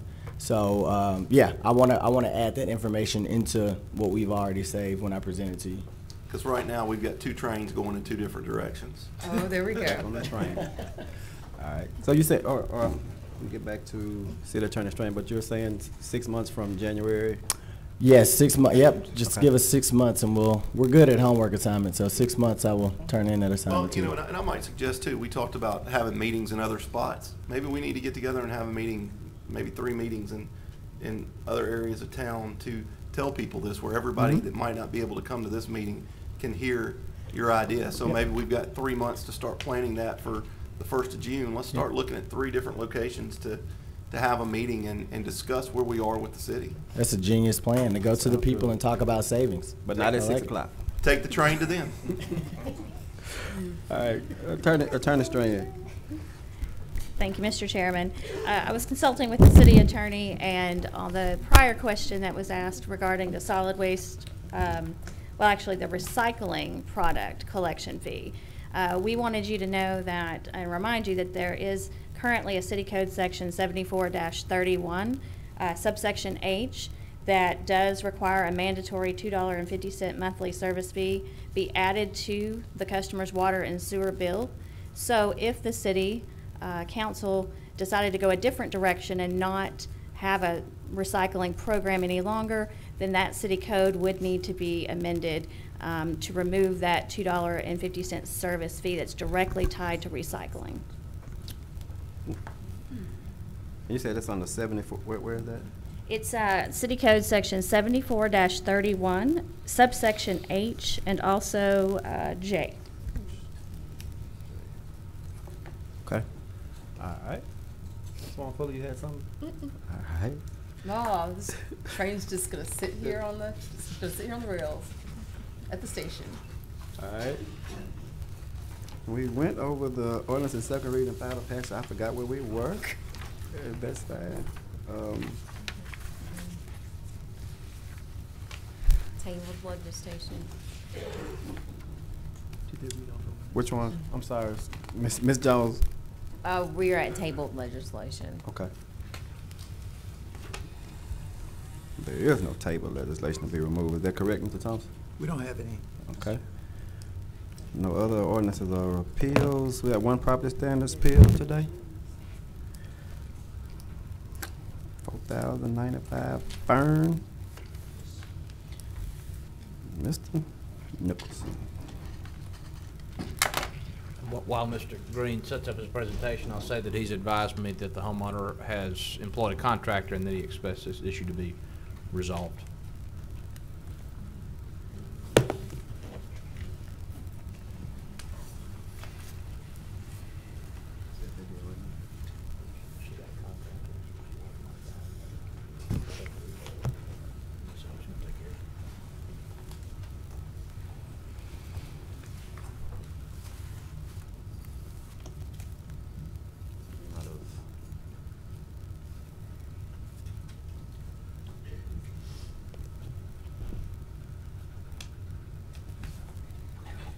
Hey, we saw the pictures of the last meeting. Why don't you just give us an oral report, Mr. Green, if you will?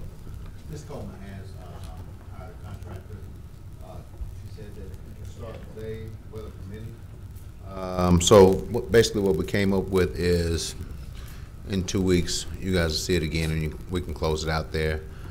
She has, like I say, she has sent us a copy. Council has a copy of it, so we can go ahead on and go with the 2 weeks. And So what's the recommendation? Say it again. say again? The recommendation is what? Wait till next council, we can close it out once it's demolished. She said it should be done this week, but with the rain and whatnot, it'll at least give her those 2 weeks to have everything done. I will move based on Mr. Green's report to postpone this matter an additional 2 weeks with the understanding that it'll be resolved by that time. Second. There's no discussion, please vote.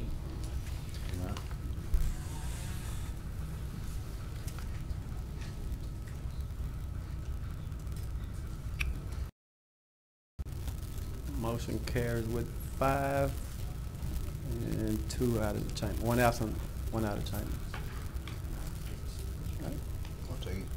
There are no other appeals today. Next meeting, March 26th. 2 weeks. Okay. No other appeals. Mr. Thompson. The clerk's report? I was asking, was there any other appeal? No. Okay.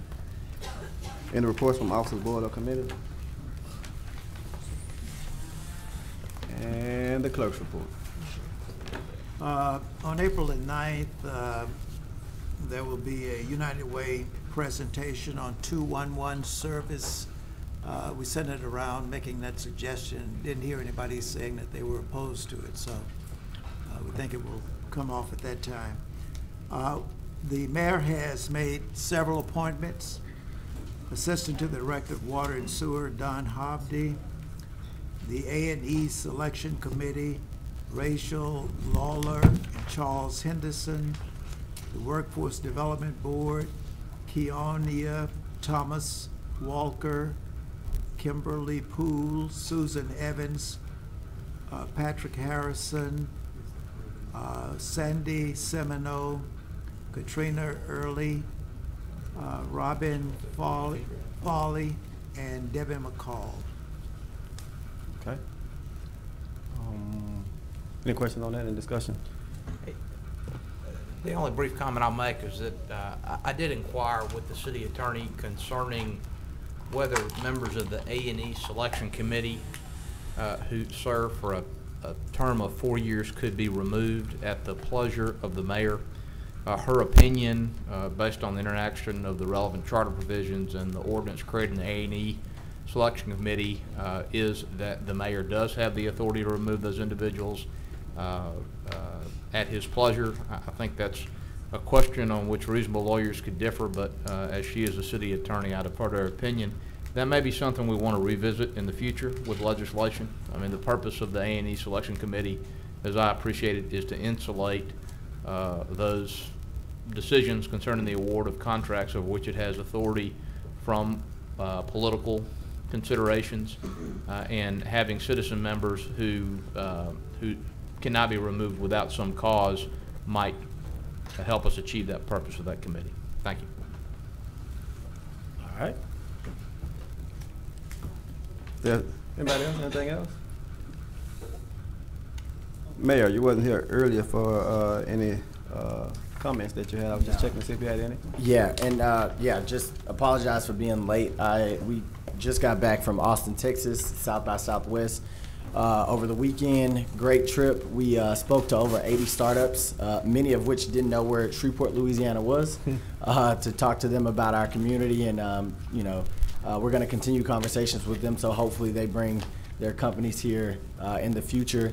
It's where some huge companies have started, like Twitter actually started the South by Southwest festival. So very productive trip. We also met with the Dean of University of Texas Medical School to talk about our healthcare and development corridor, and also got some good resources from that meeting. So just a very good trip overall, but I was an hour and a half delayed on my flight, so that's why I walked in late. I want to acknowledge we recently lost 2 city employees, so I want to acknowledge them. Mark Morgan was a coding technician in our SPAR department, and Janet Jackson, the assistant to the director for water and sewage. Mrs. Jackson's funeral service was held this morning, so please join me in a moment of silence to remember each of them.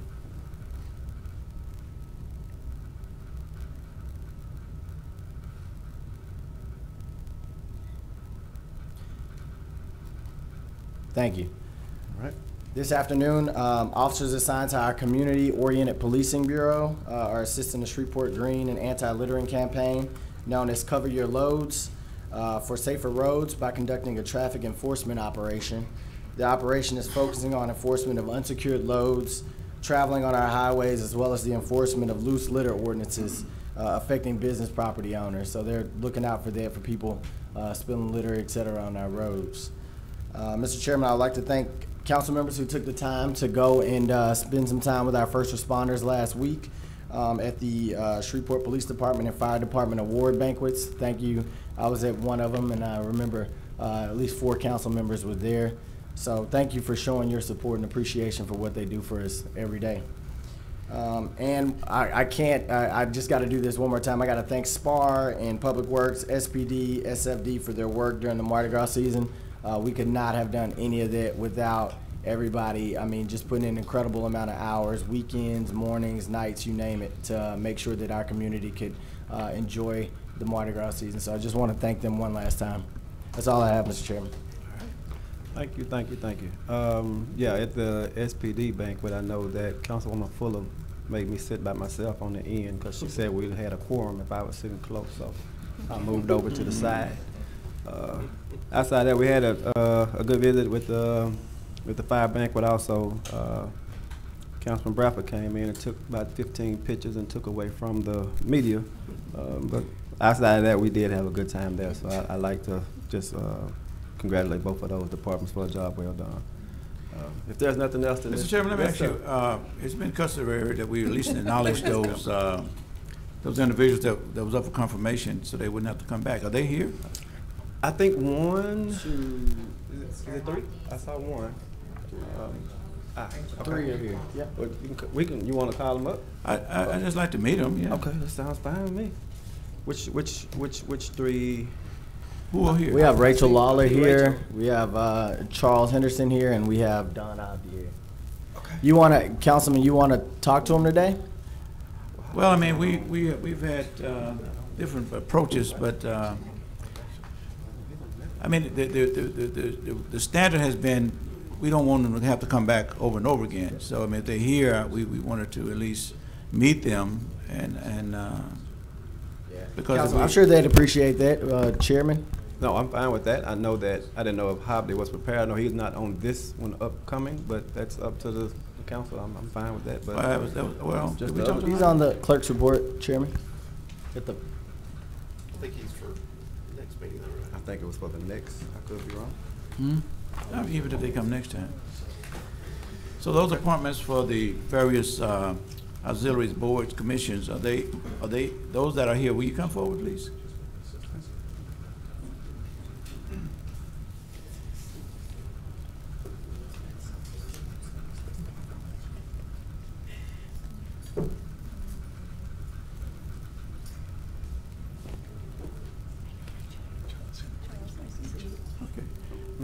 Miss Lawler, Miss Rachel Lawler. Yeah, hi.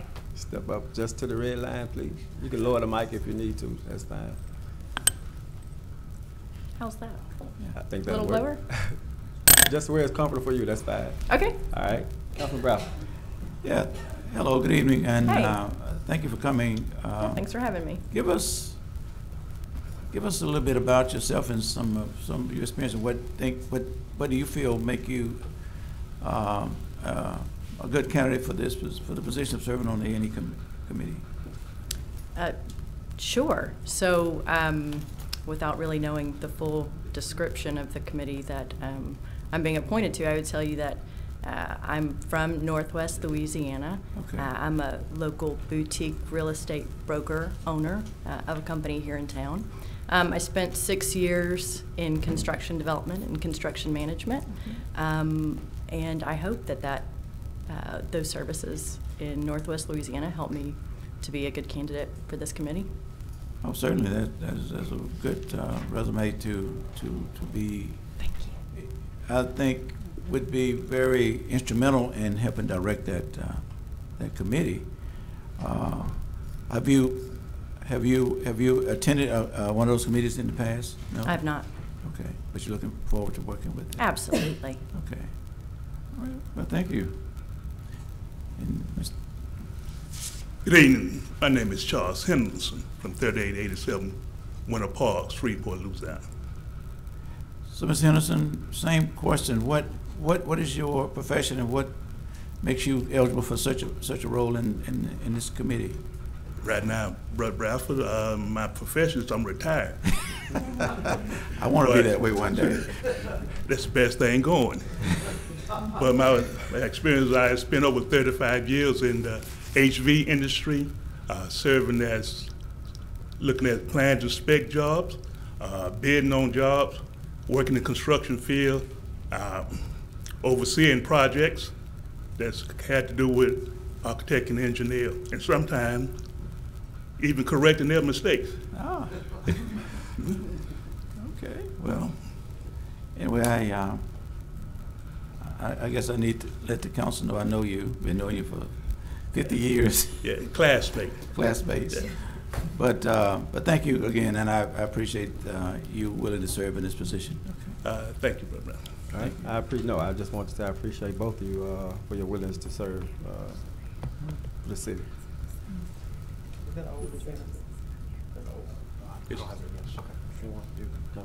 All right. Thank both of you. Thank you again. Thank you. Anything else, Councilman Brown? Was he coming down? Do you want to see the third candidate? No. Yeah. Well, he's up for a position, right? Oh yeah. Okay. Yeah. I mean, sure. I mean, He's again, here. I didn't know if you wanted to see him. No, again, I would like to not invite them. You know, if they're here, then we need to deal. You know. No, I was saying he's just on the next one. It didn't matter to me, but I know he's at every meeting, so he's not on to the next time. Not this one coming up. 2 weeks. Yeah. The others are too, right? So, Well, Chair, we've done that before. Confirmation would be in 2 weeks, but in the past, you all have had an opportunity to ask questions during appointment as well. So Yeah, I know done it. it That's two what I'm ways. saying. So You know, if they're here, we usually at least interview them, and then they don't have to come back no more. Yes, Yeah. exactly. It's fine with me. So he's here. That's the reason why I'm saying it's up to you to make the decision, but there has been other Well, I mean, I don't, instances. you know, if it's the pleasure of the council, I mean, let's just talk to him, and he don't have to come back no more. Mr. Hobby, come on, let's get on the hot seat. What you say about the train? It's not 6 o'clock yet. They like say they're gonna get dark later today, council lady. The boat hadn't shipped out yet. The boat's still at the dock. Good afternoon, Council, Mayor. Mr. Harvey, you've been appointed to Assistant Director of Water and Sewer. Is that right? Give us a little bit about yourself. Tell us about your background. As a young adult, my favorite sandwich was a BLT. With the BLT, you got your carbohydrates, you got your vegetables, and you got your protein. Look at Council Lady Fuller when you talk. I'm all looking at you right now. What I bring to you is something like a BLT, but I bring you a HILT. I bring you history. I bring you, let me look at my notes. Pastor told me to always bring my notes with me so I don't make mistakes. I bring you integrity, I bring you loyalty, and I bring you trustworthiness. I also bring wisdom, knowledge, and experience. I started with the city of Shreveport as a bookkeeper. With my commitment, dedication, I was promoted from a bookkeeper to a fiscal coordinator. My continued commitment and dedication, I was eventually promoted to Assistant Director of Urban Development. It is now called Community Development. I've worked in a number of capacities with the city of Shreveport, including Chief of Operations Administration for the Department of Parks and Recreation. I've worked in the private sector as a consultant as well as a developer. I've worked with one hospital firm where I was responsible for going out, doing acquisitions and purchasing as well. oversaw the pharmaceutical operation in the Dallas, Texas area. So I bring with me a varied amount of experience. Yeah, I didn't realize your depth of city experience working for the city of Shreveport. Yeah. I also was a manager of a credit union and worked as Director of Business Diversity for University Health. Okay. So, hold one second. Mayor, now this is assistant to the director and not an assistant director. So have the job description been developed for this position? Yes, it was the previous person's job description. The title didn't match what they were actually doing. So this title actually matches more closely to what they're actually doing every day. The previous, there were two superintendents of, I think it was customer service. Yeah, it was two superintendents of customer service, but the second superintendent of customer service was the assistant to the water and sewage director. They weren't in the customer service center. There was nothing pertaining to, like, what they were actually doing had nothing to do with the title. So we just changed the title to better match what they were actually doing. Okay, so it's not a new position? Nope, not a new position at all. Okay, okay. And he's been provided with those duties and responsibilities? Yes, he has. And you're familiar and you feel confident? Yes, sir. Okay, all right, thank you. Thanks, sir. All right. I just want to have you met with Ms. Featherston? I have. You got a good relationship with Ms. Featherston? Absolutely. Well, Barbara kind of runs a tight ship from my understanding, so I didn't know if you're ready for that, but if you are, I'm fine with that. We can handle it. Okay. All right. Okay, that's what I had. Okay. Thank you, Mr. Holiday. Thank you. All right. I think that was it. If there's nothing else, then this meeting is adjourned.